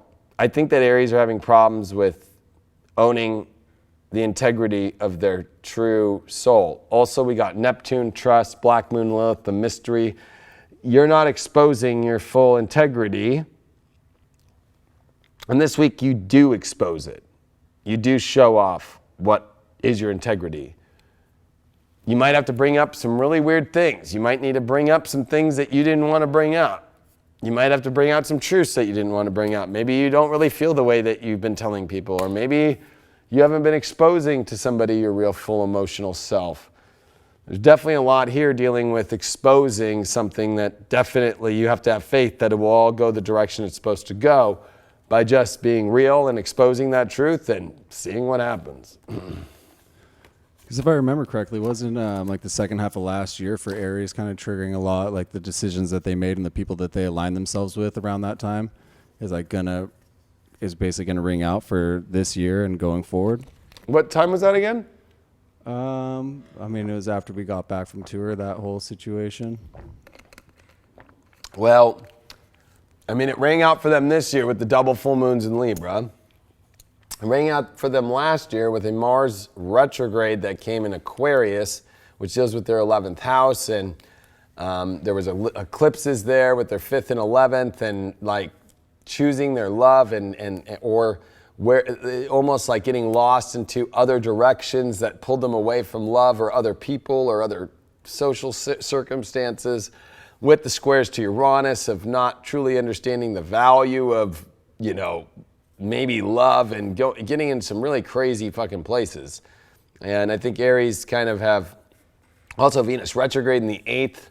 There was a lot of secrets or undercover stuff that was being dealt with last year and bubbling up and having to deal with that. And maybe this is all kind of a major completion point in a lot of that stuff. So at least they made it to the end of the road, kind of, where they're able to move forward now. The longest road, maybe. I don't know if they're at the end of the road yet, but they're definitely on their way to a better pasture with dealing with some of the secrets and the not of the highest good energies that they are still holding on to themselves, and they feel guilty about it, and they just need to expose it and express it and own it, and that will clear them of it. Gemini is next.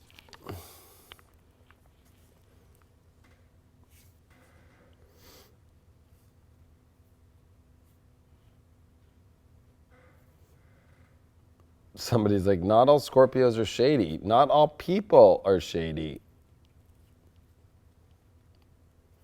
What is the best love match for Aries? Themselves. Just a joke. Honestly, I found with Aries, they're the only sign that is always with the most random other signs. Like ones that you wouldn't think would match. Just because they identify themselves so much that any sign they can identify with in many ways. So really there is no perfect one. Like I have tried to date many Aries in my life, but they didn't identify with positivity or inspiration or laughing or joking or whatever. Or they were very serious about this. Maybe they were like a corporate person, or maybe, I'm trying to think of some of the Aries I've tried to date in my life. Or they were, I don't know, they had some weird health issues, so they were weird about going out or doing anything, so I don't know. It's whatever they define. I always find Aries are always with the sign that the astrology books and astrology would say that doesn't, but I think that they can get away with that because they identify with whatever they want. So they kind of just go with whatever that's there. That's my truth. All right. Geminis. Gemini, 7 of Swords. This is definitely dealing with the things that are shady in your life too, man. We got some shadiness going on.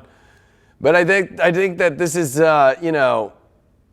look before you cross the street. Look before what you do in relationships. And also this exposes it within oneself. 7 of Swords is also where you're not paying attention of your environment, because this is Swords, your own energy around you and the energies that are around you that can project into other people or that you see in other people. This person is freaked the fuck out and is thinking that everybody is against it or everybody's taken from it and everything.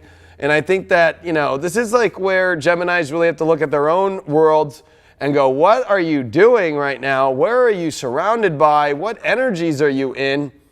Are you about to go do something that you already know isn't of the right energy? Don't go. Don't do it. Don't do anything this week. But also don't be so scared that because of your own environment where you're around that shadiness when there's something beautiful and good. But this is definitely a week not to just jump into something. You got to look around in all different directions this week, Gemini. you definitely need to make sure that you look at yourself first and make sure you're not doing something for your own gain. Seven of Swords is like, hey, I'm going to take advantage. It's an opportunist, believe it or not. And not the best of opportunists either. Any opportunist energy is not going to go well for a Gemini this week.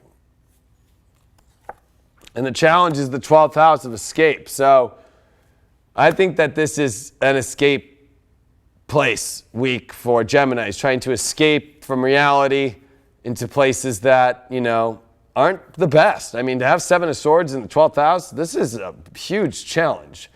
I don't even know if we could do relationship troubles. I think we got to throw it up, but I think we got to throw up a truth bomb at the same time. I think we got to do a double bomb, you know?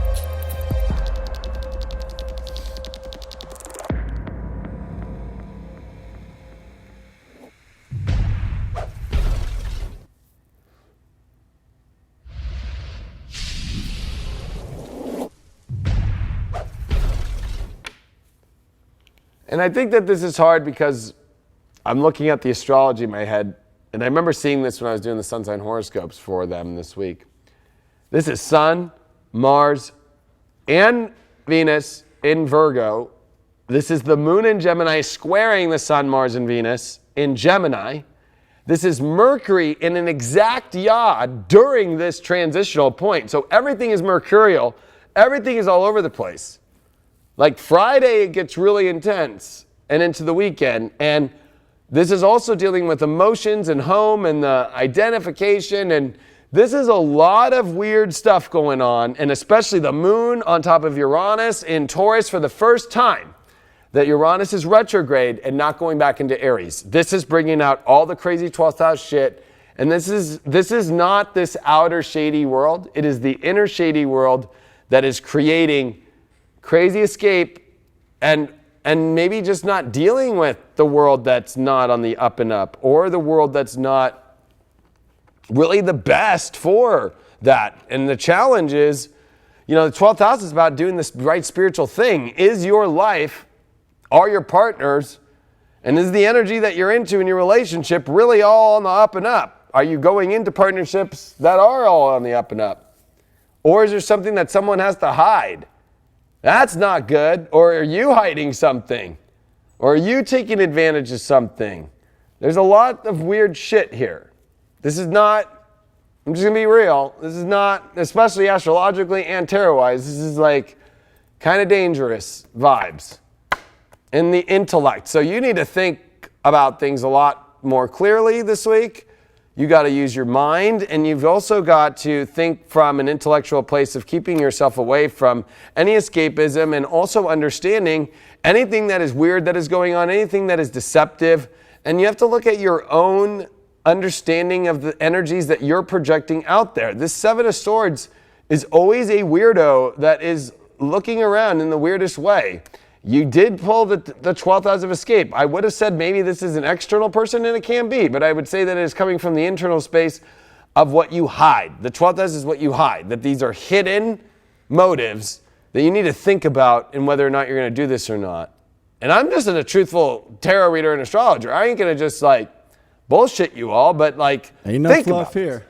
Well, just think about it. Think about what you really want, or what you're trying to emotionally connect with, or that little thought in your brain, like, well, I'll do this and I can get that, or anything like that. Oh my gosh. Really? You think it's going to be loving? And you got a karmic path. Saturn will reap karmic shit on that 12th house, on the escape. If you are escaping, or more importantly, hiding something where you can't be open about it in your life. You can't expose it fully in your life. Anything that you can't fully expose, you can't show, Saturn will reap its karma on you. Especially this week, the moon in Gemini is going to be in opposition to Jupiter and squaring Neptune. This is not, you know, I think this is definitely, I think we need to pull some more cards, because this is not normal here. Could it be like breaking out of routines that they've been in for many years, and kind of they've almost like created this persona of who they are to the outside world, when really in the inside they are someone completely different? That's a very good analysis. Yes, that there is no more hiding what's under the jack in the box that is being popped up and making people think, what's underneath the box? What's the spring that's loading that thing up? All right, Ganesh is going to give us some positive vibes here. Let's see what Ganesh has to say here. No. We did have 2 cards fall out, so we'll pop those out. We actually had 4. Fulfillment, capacity to love, insight, and steadfastness. Well, the way that I'm going to read this is off this karmic path. Are you fulfilled enough in order to showcase yourself fully? One thing about the Seven of Swords is it doesn't showcase itself fully. It obviously just did something shady, okay? Are you doing something shady in a relationship or in yourself that's causing a relationship to not be fulfilled for yourself? Fulfillment means if you look at Ganesha and fulfillment, like Ganesha is not hiding that they do anything else except fulfillment and doing the craft and what it wants. Can you own the energy in what you're trying to come out as? Capacity to love. There's that escapism. Are you truly karmically ready to escape truly into the capacity to love, or are you blindsided by this and trying to use it as kind of a, I don't know, scapegoat for what you're dealing with in that? Insight, I think it's ironic that we got intellect and insight. You need to really pay attention to what's going on before you do anything this week, because I don't know if you're prepared or ready for it. And the overall, again, is steadfast. Just keep steadfast on your work of your karmic path. You're finding your capacity to love and getting through your escape issues and the private issues that you're not exposing to the people in the world around you. Or do you love yourself enough to allow yourself to transform into a healthy relationship that you're capable of having? But a lot of people are scared to actually make those changes that they're in. Yeah, and I keep getting, it's like doing things that just like anything where you're like, I don't want to show people that I do this, or,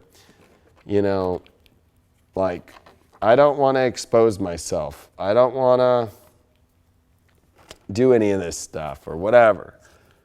8th house sun, Leo. So, yeah, this is about you having to truly expose your true heart, truly expose what's really guiding the heart. The 8th house is definitely exposure, but, in the 8th house, if it's hidden, then the light can't shine through. So this is about uncovering all of your hidden energies and putting it out there in order to truly find the love that you're looking for. No kind of shadiness or secrets or anything can really survive in your relationship life or in yourself to have the love that you want. Also, Leo is the 3rd house for Geminis. That means communicating your truth, communicating what's really going on, being able to express yourself and not hide any of the things that you could be hiding within oneself.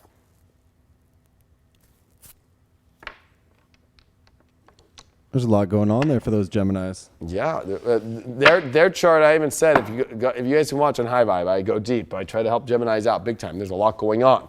It's like they've kept that twin side of them locked down. They got to let out that truth.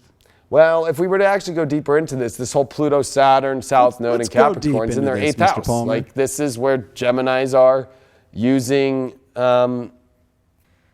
seduction, manipulation, or hiding of things to get somewhere, when really there's a North Node in Cancer saying your own merit, expose who you really are, show your value. It's kind of like putting makeup on a pig, you know what I mean? Like, instead of just showing the pig off. Yeah, I think they judge pigs by the weight, so. Well, did I just shut up all the Geminis in the room? Oh, and back to the chitty chitty bang bang thing. There's actually a whole mess of people in there that knew exactly what you're talking about, and they we're getting wild in there. So I think it takes a little acknowledgement. All right, so what is the machine at the beginning of the movie that the father used in the morning to make breakfast with? Let's see. I'm going with waffle maker. Is that what you're guessing? That's my guess, waffles. Well, what was the great invention that he had made? I have no idea. I've never actually seen it. And I'm going with waffles. can though. Chitty Chitty Bang Bang fly, be a boat, or a car? Which one of the three, or all three, or which two? I'm going with all three, Bob, for 200. All three. And why did Chitty Chitty Bang Bang come to the rescue of the children in the end? And who took the children? The Candy Man. I mean, he came to the rescue. He's like, you know. Well, they he's used part of the Chitty family. Chitty Bang Bang, but a Candy Man took the kids away using candy. That's where we get that whole essence of like, here, kids, you want some candy? I thought it was from like Hansel and Gretel. That is, but it plays out in Chitty Chitty Bang Bang. Anyways, and it was about So did I cracking get those eggs. answers right? Because I'm seeing people saying all three. Yes, it is all three. Was it waffles as well?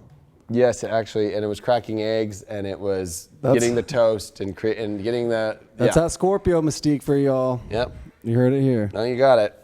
So, I think it was Dick Van Dyke who was in that one. Yeah, Dick Van Dyke.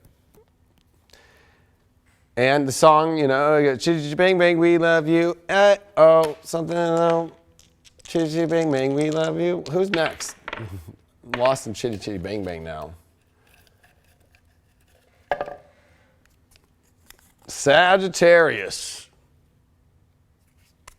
We're getting low. We're getting low. How many we got left? We got 3 left.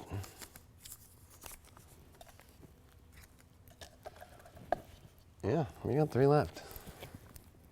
No more questions? And of course, this Essence of Deep Love Tarot is brought to you by High Vibe TV.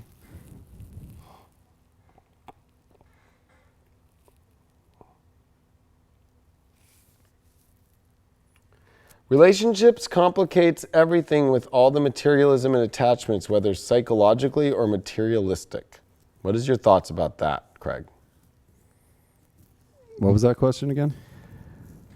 Relationships complicates everything with all the materialism and attachments, whether psychologically or materialistic. I mean, I think attaching. So what you're saying? Someone try to change it? I don't even think I understand that question. I think they're trying to say that relationships complements every or creates havoc based upon that it's got materialistic aspects. I mean, if you don't know yourself, yeah, and you're just kind of like playing into what someone wants. If you're not about like me, I don't necessarily buy nice things. I like used old things. So if I'm going to date someone and they're like, no, you got to have the nicest fucking shoes. It's like, I wear the same sandals every single day. So I'm not going to do that shit. So yeah, it could mess that up. But, you know, it probably would be good if I got another pair of shoes as well. So a little change can help also. Hey, you know, we were talking about sandals. You can zoom in. Look what I got this weekend out in Vegas. Fucking, because I had no sandals and they were broken. And remember I told you my reefs broke? Fucking $19, bro. See, cheaper is better sometimes. You could show the peeps on the cards. 19. I didn't know what you were doing. I couldn't even see from over here. $19. And you know what? I'll wear these, but nobody will know they're from Vegas. $19.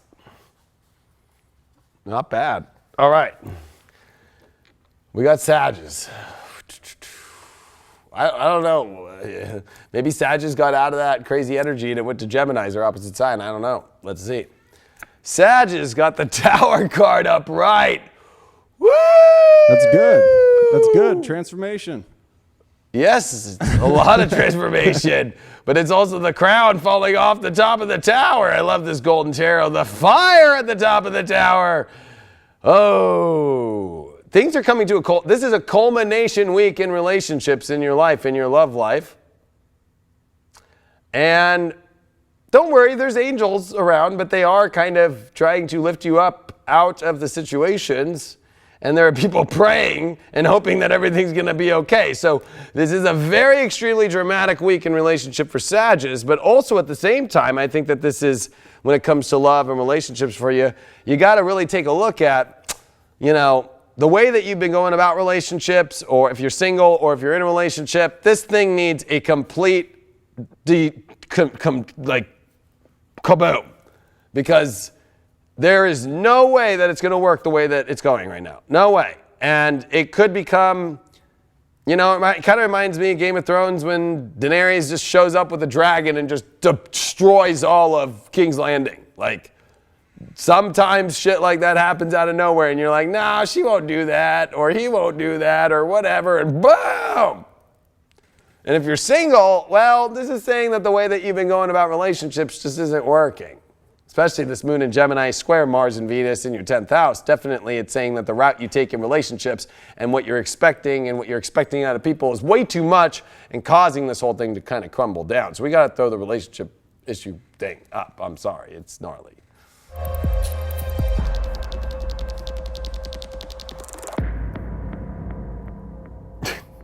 But through those trouble, maybe they'll find a deep strength and a deep appreciation for themselves. I just saw in the chat room, I am done with Sagittarius.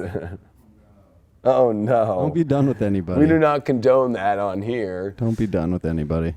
I think that just Sagittarius have reached kind of a humbling moment that is going to be very intense for them this week. And let's see what the challenge is, which is Venus love. Oh my God. Well, I don't know what to say. I mean,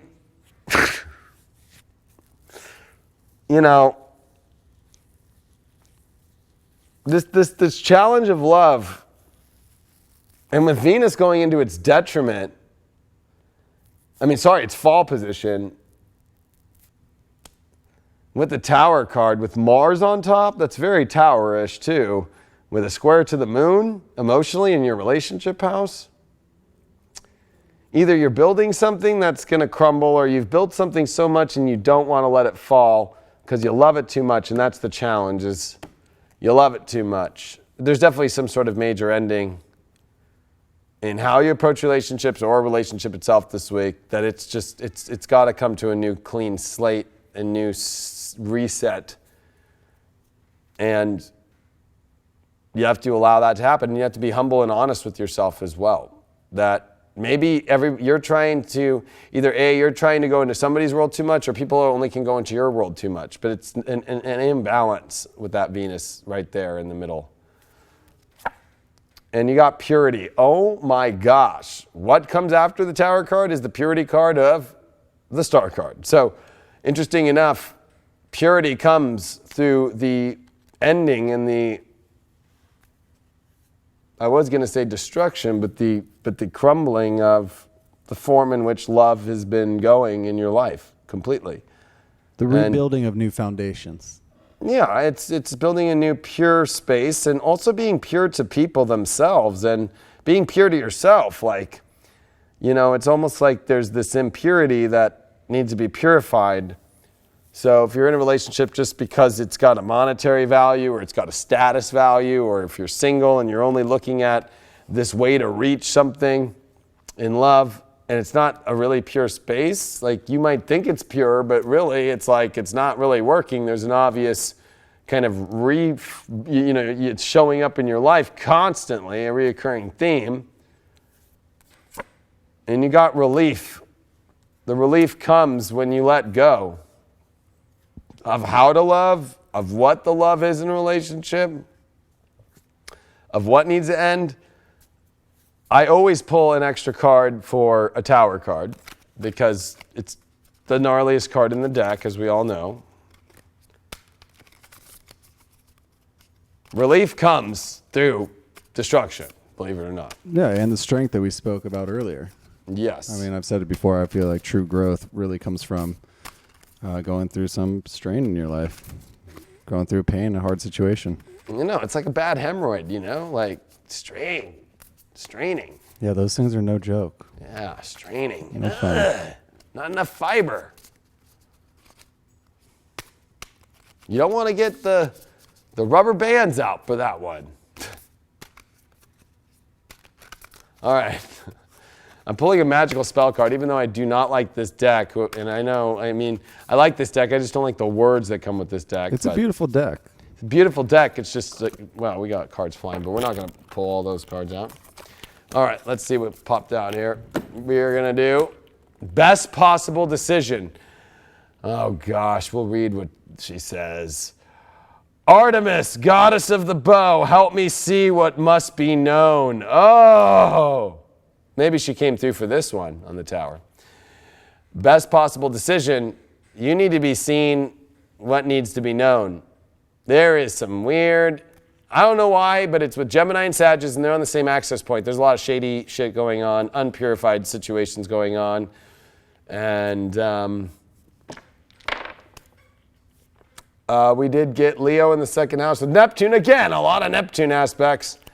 This is learning to let go of things that you love, but also try and purify and find things that you love. And maybe love is not something that you attain in the way that you attain it, but by the way that you value the soul in others. And you also allow the universe to define and create the love that you have to have. But there's a part of learning surrender of what you have in love, or the way that you're trying to attain love that might not be working.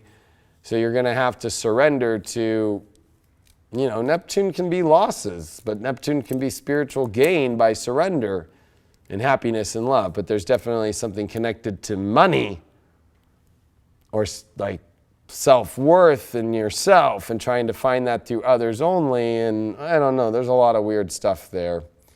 And especially Leo is your ninth house of expanding into new waters and expanding your beliefs and expanding the way and trying new things that you haven't tried before. You think you're able to attain like love from an outside source if you haven't mastered your true self-love and appreciation of yourself? Hell yeah. So if you don't necessarily know where you are, or you haven't gotten over a past relationship, do you think you're able to find love and actually move into a new relationship?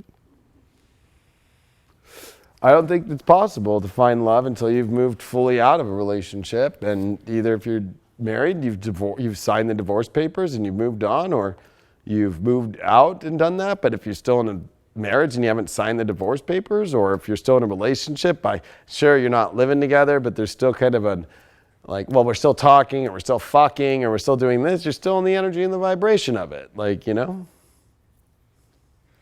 How are you going to move on to a new relationship? There's no possible way. No. Well, you got to have the space for it. You might think that, you know, you've moved past that love and that you are ready to love yet, and then something can trigger you and bring you back, and you say, oh no, that actually reminds me of a past fear that I have, a past situation that I've been and worked through that necessarily aren't done yet. Right. All right. We got 3 left, and we are going with Taurus. Tauruses, where's the bulls at? Where are those bulls at? And let's see if these cards are aligned for bulls. These cards were definitely on the Gemini Sag axis, which makes sense with this crazy Virgo, Gemini, Pisces, Jupiter cross and mutable shit coming up. All right. Oh, when I was in Vegas this weekend, dude at the roulette table, even when they changed, did that. Did you just throw it right back at him?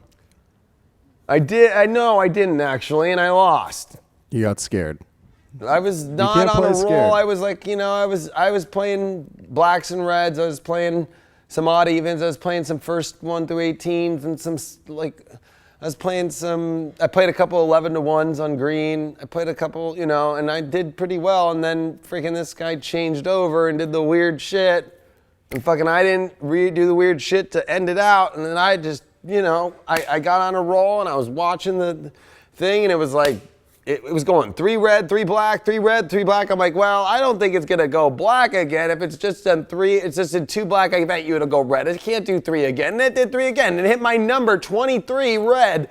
Literally, and I'm black, but I like 23. It's my number. It hit 23 red 4 times within like 20 pulls. And I couldn't believe it. It did 23 back to back. And I'm like, every time I was going to do 23, it didn't do it. I didn't follow my intuition. I was pissed. This shit fucking makes it all weird. So anyway. You gotta cancel out that voodoo. Yeah. But you know, when that all happened, I didn't even try and pull out my money. I just said, fuck it. I'm just going to leave. I'm not even going to deal with this shit. Well, Tauruses, we got the 6 of Cups reversed. 6 of Cups is a very chill card. It's a card about enjoying the energy around, enjoying the people around, coming together. But with this reversed, it's like, okay, maybe there's something missing in relationships of feeling that, you know, that similarity. You know, it's a card of like cousins, sisters or brothers or best friends that are hanging out in a garden and just having a good time. But maybe that's what you need to find this week is where can you find people and relationships and common ground that you can do things together? Like if you're, you know, I do this for work and you do that and we meet up, we can go to dinner, but like we can't, I don't know, watch a movie together, or we can't, you know, play a board game together, or we can't, you know, watch, I don't know, the sunset together. It kind of makes it very difficult. So, you know, Tauruses this week are going to be realizing that it does come to these value levels that are very simple. And if those simple values can't be met, well, then there's something off. If they can be met, that's where you know that this is going in the right direction. The challenge this week is the Taurus card. This is kind of weird. So maybe the challenge is the way that you want to have things is holding you from connecting to energy on a similar level as someone else. It's almost like, well, I don't like that, so I'm not going to do that. The truth is maybe you do like that, but maybe you're just kind of only doing what you want to do and you want people to come into your field. What if it's a mutual exchange of like, okay, I have this, you have that. Let's see if you can come into my world and do this, let me see if I can come into your value systems and do this. And if we can do that on both levels, then we find something good. If not, it's a little bit like I was talking about roulette. It'd be like if we went to Vegas together and me and some person and I was a Taurus, right? And I'm like, I want to go play roulette. And they're like, well, I want to go play blackjack. It's like, if you're a Taurus right now, I'm like, I'm only going to play roulette. I'm not going to play blackjack. I don't like that. Or I don't want to go play craps. Or I don't want to play slots. I don't play slots. It's like, well, okay, here's an issue. Like, you're going to have to kind of go a little bit into that space to see if you can find that beauty that comes together in both ways. You did pull the contemplation card. So there's a lot of over processing, I think, going on. But I think that contemplation shows up, you know, when we are not fully in a space where we feel connection. So contemplation is coming because there's a lot of things that, you know, maybe you're not coming into another person's world enough, or you're not allowing them in your world and you're only going in their world. There's got to be a balance that's got to be found this week, especially with all this Virgo and, you know, the moon square in Gemini. This is definitely dealing with your own values and your own happiness in a big square with Mars and Venus. And Mars and Venus also quincunx to Chiron and Aries, like bringing up old patterns that are weird that you don't want to keep going through. You did pull the grounded card. Yeah, you do need to ground. And I think that this is about grounding into energy that's beautiful. There's nothing to contemplate if you just ground yourself in energy that's beautiful. And if you ground into other people's energy and see if you can ground in there, you've got to be able to see. You got to get over your own stubbornness this week, Taurus, because it can actually keep you in a place where you're all alone contemplating and have your hand on your know what or your it and by yourself. Oh man, and of course, but I was able to find it. And we got, and it changed it. It changed it from Jupiter in the second in Leo. This is about expanding your heart through expanding your values of things that you love that you have not experienced yet. That there is abundance waiting for your happiness when you expand into other people's values and you expand in understanding the values of others and happiness that you have not experienced yet. Go experience happiness in places that you have not experienced it before or had yet. What do you think about that, Craig? I'm going to be gone for 1 minute while I go take a quick pee. Before the last two signs. I think it comes down to like stepping outside of yourself and getting out of your comfort zone. Oh, there goes the mic. Let me mute you. But yeah, Taurus, stepping outside yourself. We all get kind of caught up in that same thought process and the same tendencies that we're going to do. It's like, I only want to eat here. Or like the example of, I only play this card game. I like to play Pai Gow because I like to get free drinks and sit there all night. But I'm open to other things. I'm open to new foods. I'd like to do a little something to sneak on him. If we could sneak a little question in here so we can catch him completely off guard, if you guys want to send that in. But it's like any sign. It's like any sign. We all get stuck in that same thought process. It's very easy to go every single day and say, I'm going to get up. I'm going to stretch. I'm going to go walk the dog. I'm going to check my phone. Probably most of us check our phones first right when we get up. Probably most of us have those phones in our beds with us. And that's not a healthy thing either. It's breaking that tendency. Maybe you should leave that phone on the other side of the room. Set that alarm, leave it over there. Don't even check it. Said before, take time for yourself when you get up in the morning. Don't necessarily check what the outside world is doing, Get yourself centered first. Kind of get yourself in the vibe. Process what you just dreamt about. Process everything that you did process while you were sleeping and kind of bring that into a manifestation of this new day. It's all about bringing that new light. How'd it go back there? Swimmingly? In there? How'd it go? Was it nice? I couldn't believe how much pee there actually was. I think I drank a lot of fluids today, and yeah, I drink a lot. That's good. You got to stay hydrated. You do have to stay hydrated. And I did want to say one thing that I wanted to mention last time. I've had a sciatica issue for quite a while now. And I found a thing called Mackenzie exercises. So if you're dealing with any sort of lower back issues or sciatic issues, I highly recommend checking that out. Just YouTube the Mackenzie exercises. After 2 weeks of doing that has done more for me than any stretches, any workouts that I've done over the last 3 months. So I just want to share that with everybody. Yeah, and I wanted to let people know that I went to bed before 5 a.m. for 3 nights in a row. Nice work, Mr. Palmer. New world.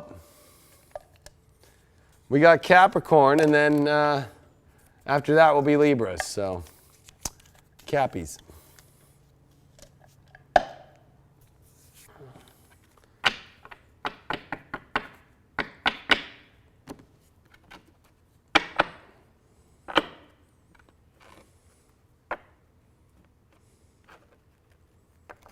Somebody asked, is Craig a pirate? I am not a pirate, but I do enjoy rum from time to time. I'm kind of the pirate of astrology. Yeah, I'd say we beat to our own drum over here. We like to do things a little bit different. Arr.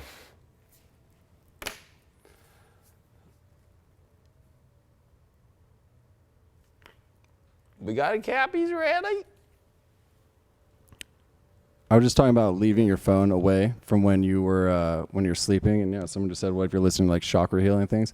But yeah, if you're laying on top of your phone trying to clear your chakras while it's transmitting EMFs and you're getting Wi-Fi through your head, I mean, that kind of defeats the purpose, I'd say. Yeah, so especially if you're next door airplane mode. Especially if your next door neighbor's watching fucking porn, and that's going through your head. Like, exactly. That's not probably good. Or it could be good. Depends, though. There's some creepy porn out there. So, or let's say they're watching a YouTube video about something that you don't want to go through right now, or some depressing thing, or they're, maybe they're like on their WhatsApp doing a secret conversation or an Instagram thing, and they're next to their significant other, or who knows, and some shady shit, and fucking, you know what I mean, dude? Like, that's going through your brain. Yeah. And then you got the aliens watching, I guess. Yeah, I mean, the aliens are always watching. And then you're gonna have an alien baby!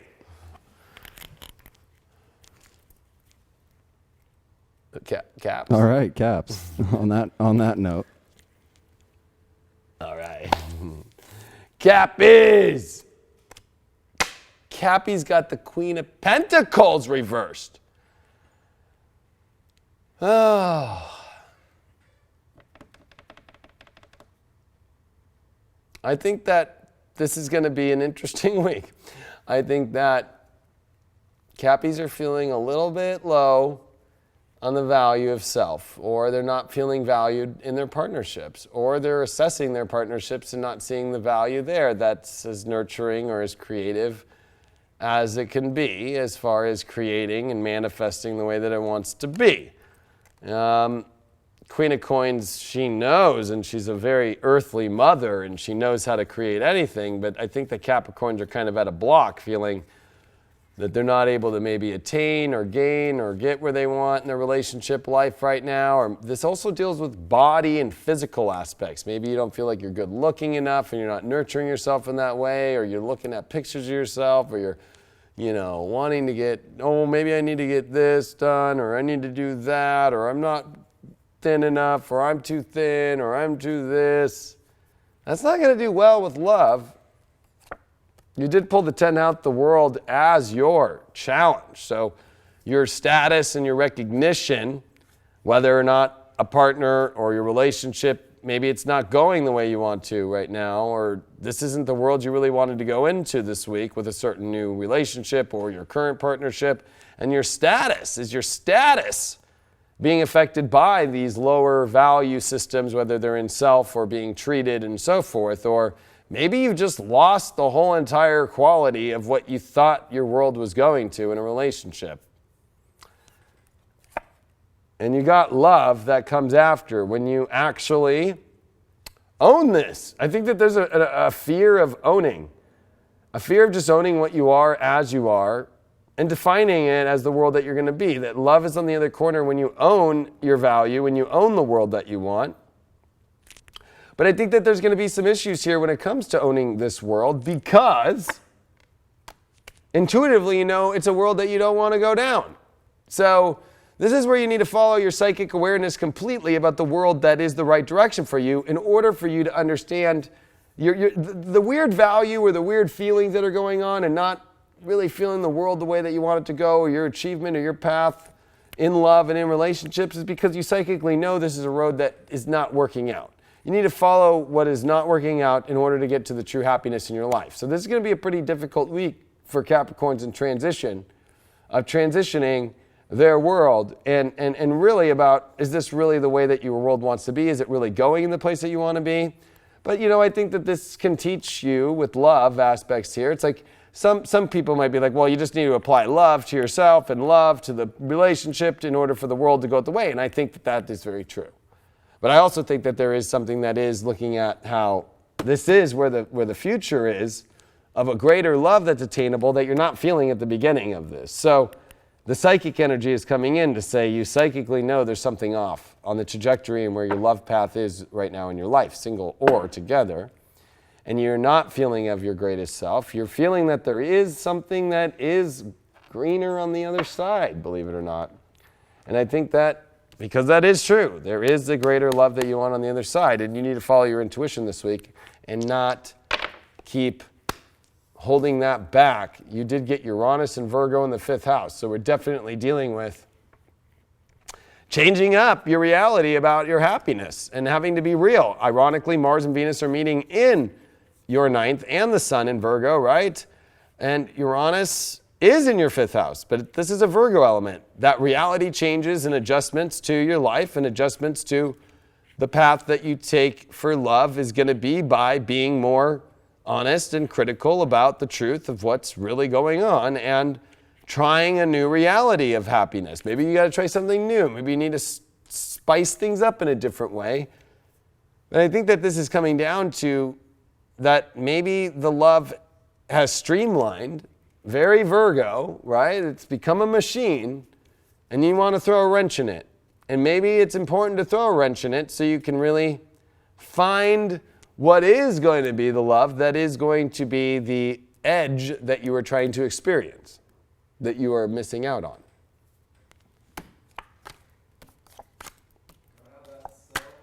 You gotta have that self-love, Caps. Appreciate yourself. You're beautiful human beings. Yes, very true. Very true. Very intense for Caps. You can't There's get been lost. some very intense readings and some very easy readings. There I'm has pretty been. astonished right now. It's actually. good. It's Well, been the last keeping ones it are interesting.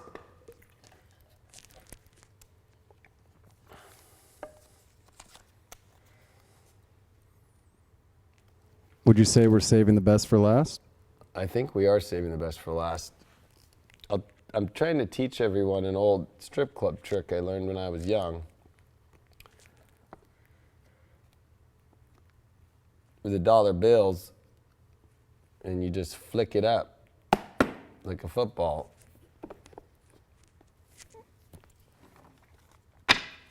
Now, I do that at sushi restaurants to tip the guy or the girl that's behind the sushi bar. We should get some sushi one of these days. I heard the library has sushi on Tuesdays. This is a very late night. Yeah. You know, deep Although astrology we do after deep dark. astrology. All right. Are the Libras ready? I think we're all ready to see. Libras are the embodiment of relationships for all of us. So let's see. Let's see here. Libra's got the 9 of Cups upright. This is a great week for Librans. Holy cow.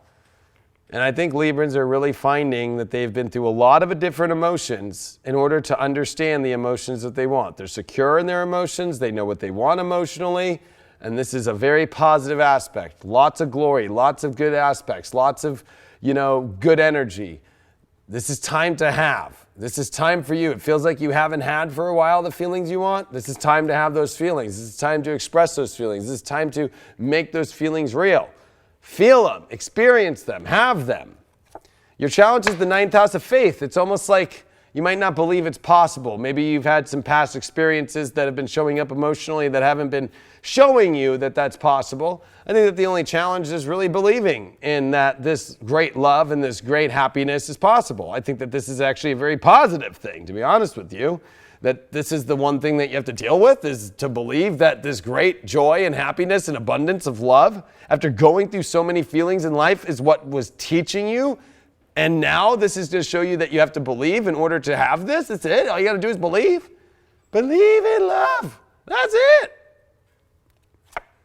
And you got good fortune. Holy mother of God. Throw the party one up. Nobody got a party, but Libra's got the party. Holy moly.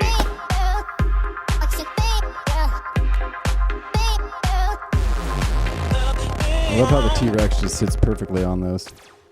Gives it a little stage. I like that too. Wow, good fortune coming from just going with your feeling, and if you have faith in it, it will all go exactly to plan. Or not even plan, just by the universe's faith. And you did get the protection. You are protected from it working. You're protected from your lack of faith if you believe. But if you do not believe, there is no protection, and it can't offer you the connecting point. Protection is all directions. Look at this. All directions can be had of this joy. That's also what 9 of Cups is. It's like look at this, all the cups. How many is on this? 1, 2, 3. Well, 1, 2, 3, 4, 8. This is 9 cups. And really, the 9th cup, I think, in my opinion, is the person in the middle. They don't show that, but I think there's these 8 cups. There's this total energy of connecting in all sources, but without that faith, which is a 9. We got 9, 9, 8. And we got this good fortune here. I mean, this is like, there's also a cocktail in there, which I think is hilarious, but there is so much to come together for you if you believe. And the universe will connect all those things if you believe it, but if you don't connect it, it won't protect you from, it'll make you go through another situation of joy that won't turn to the good fortune if you don't believe that it can be.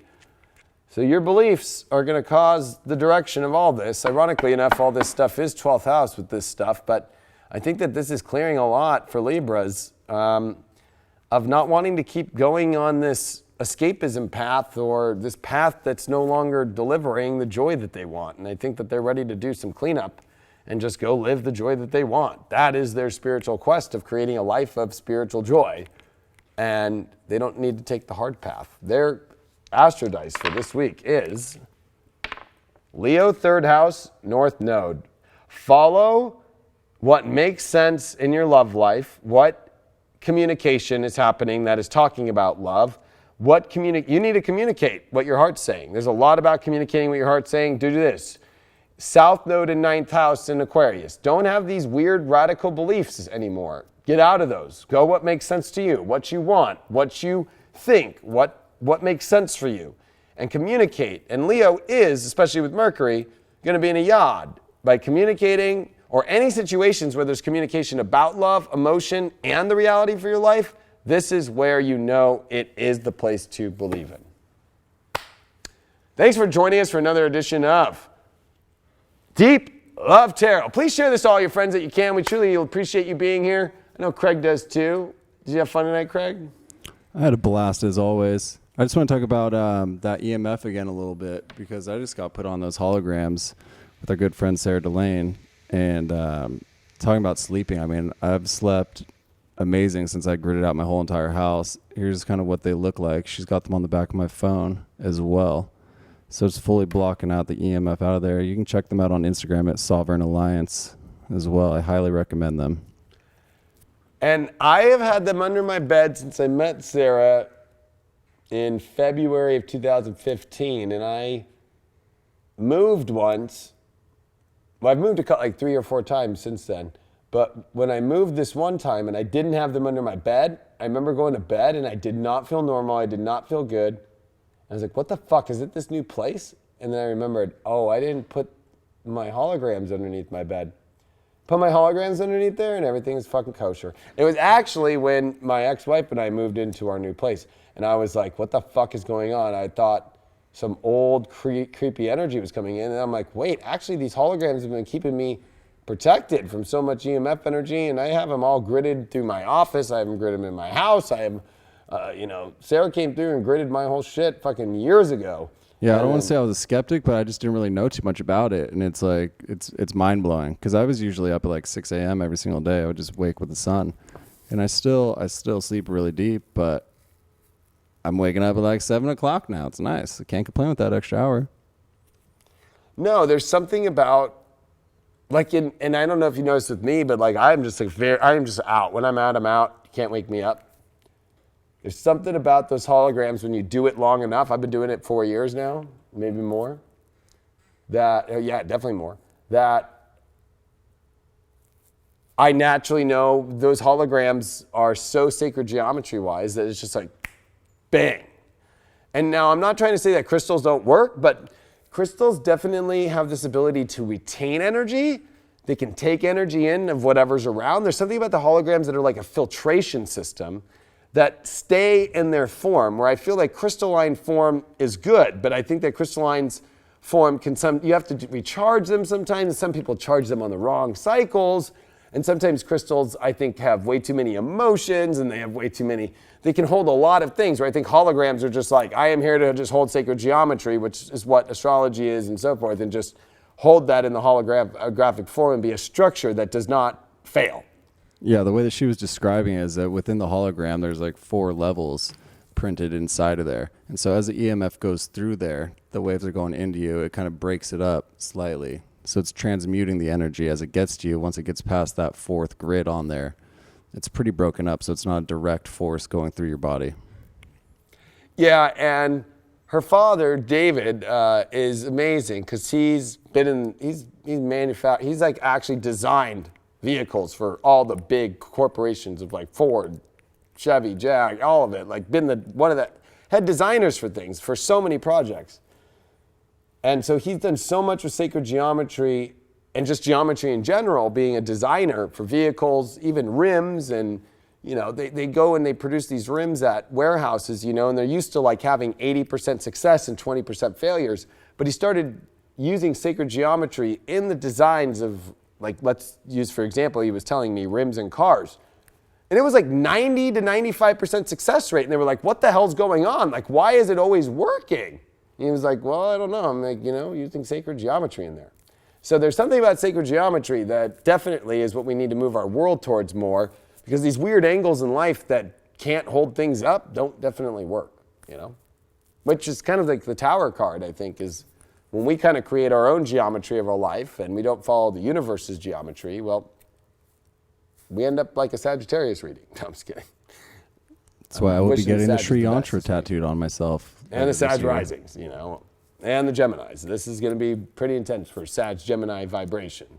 And so I wish my best, and I'm sending you my love.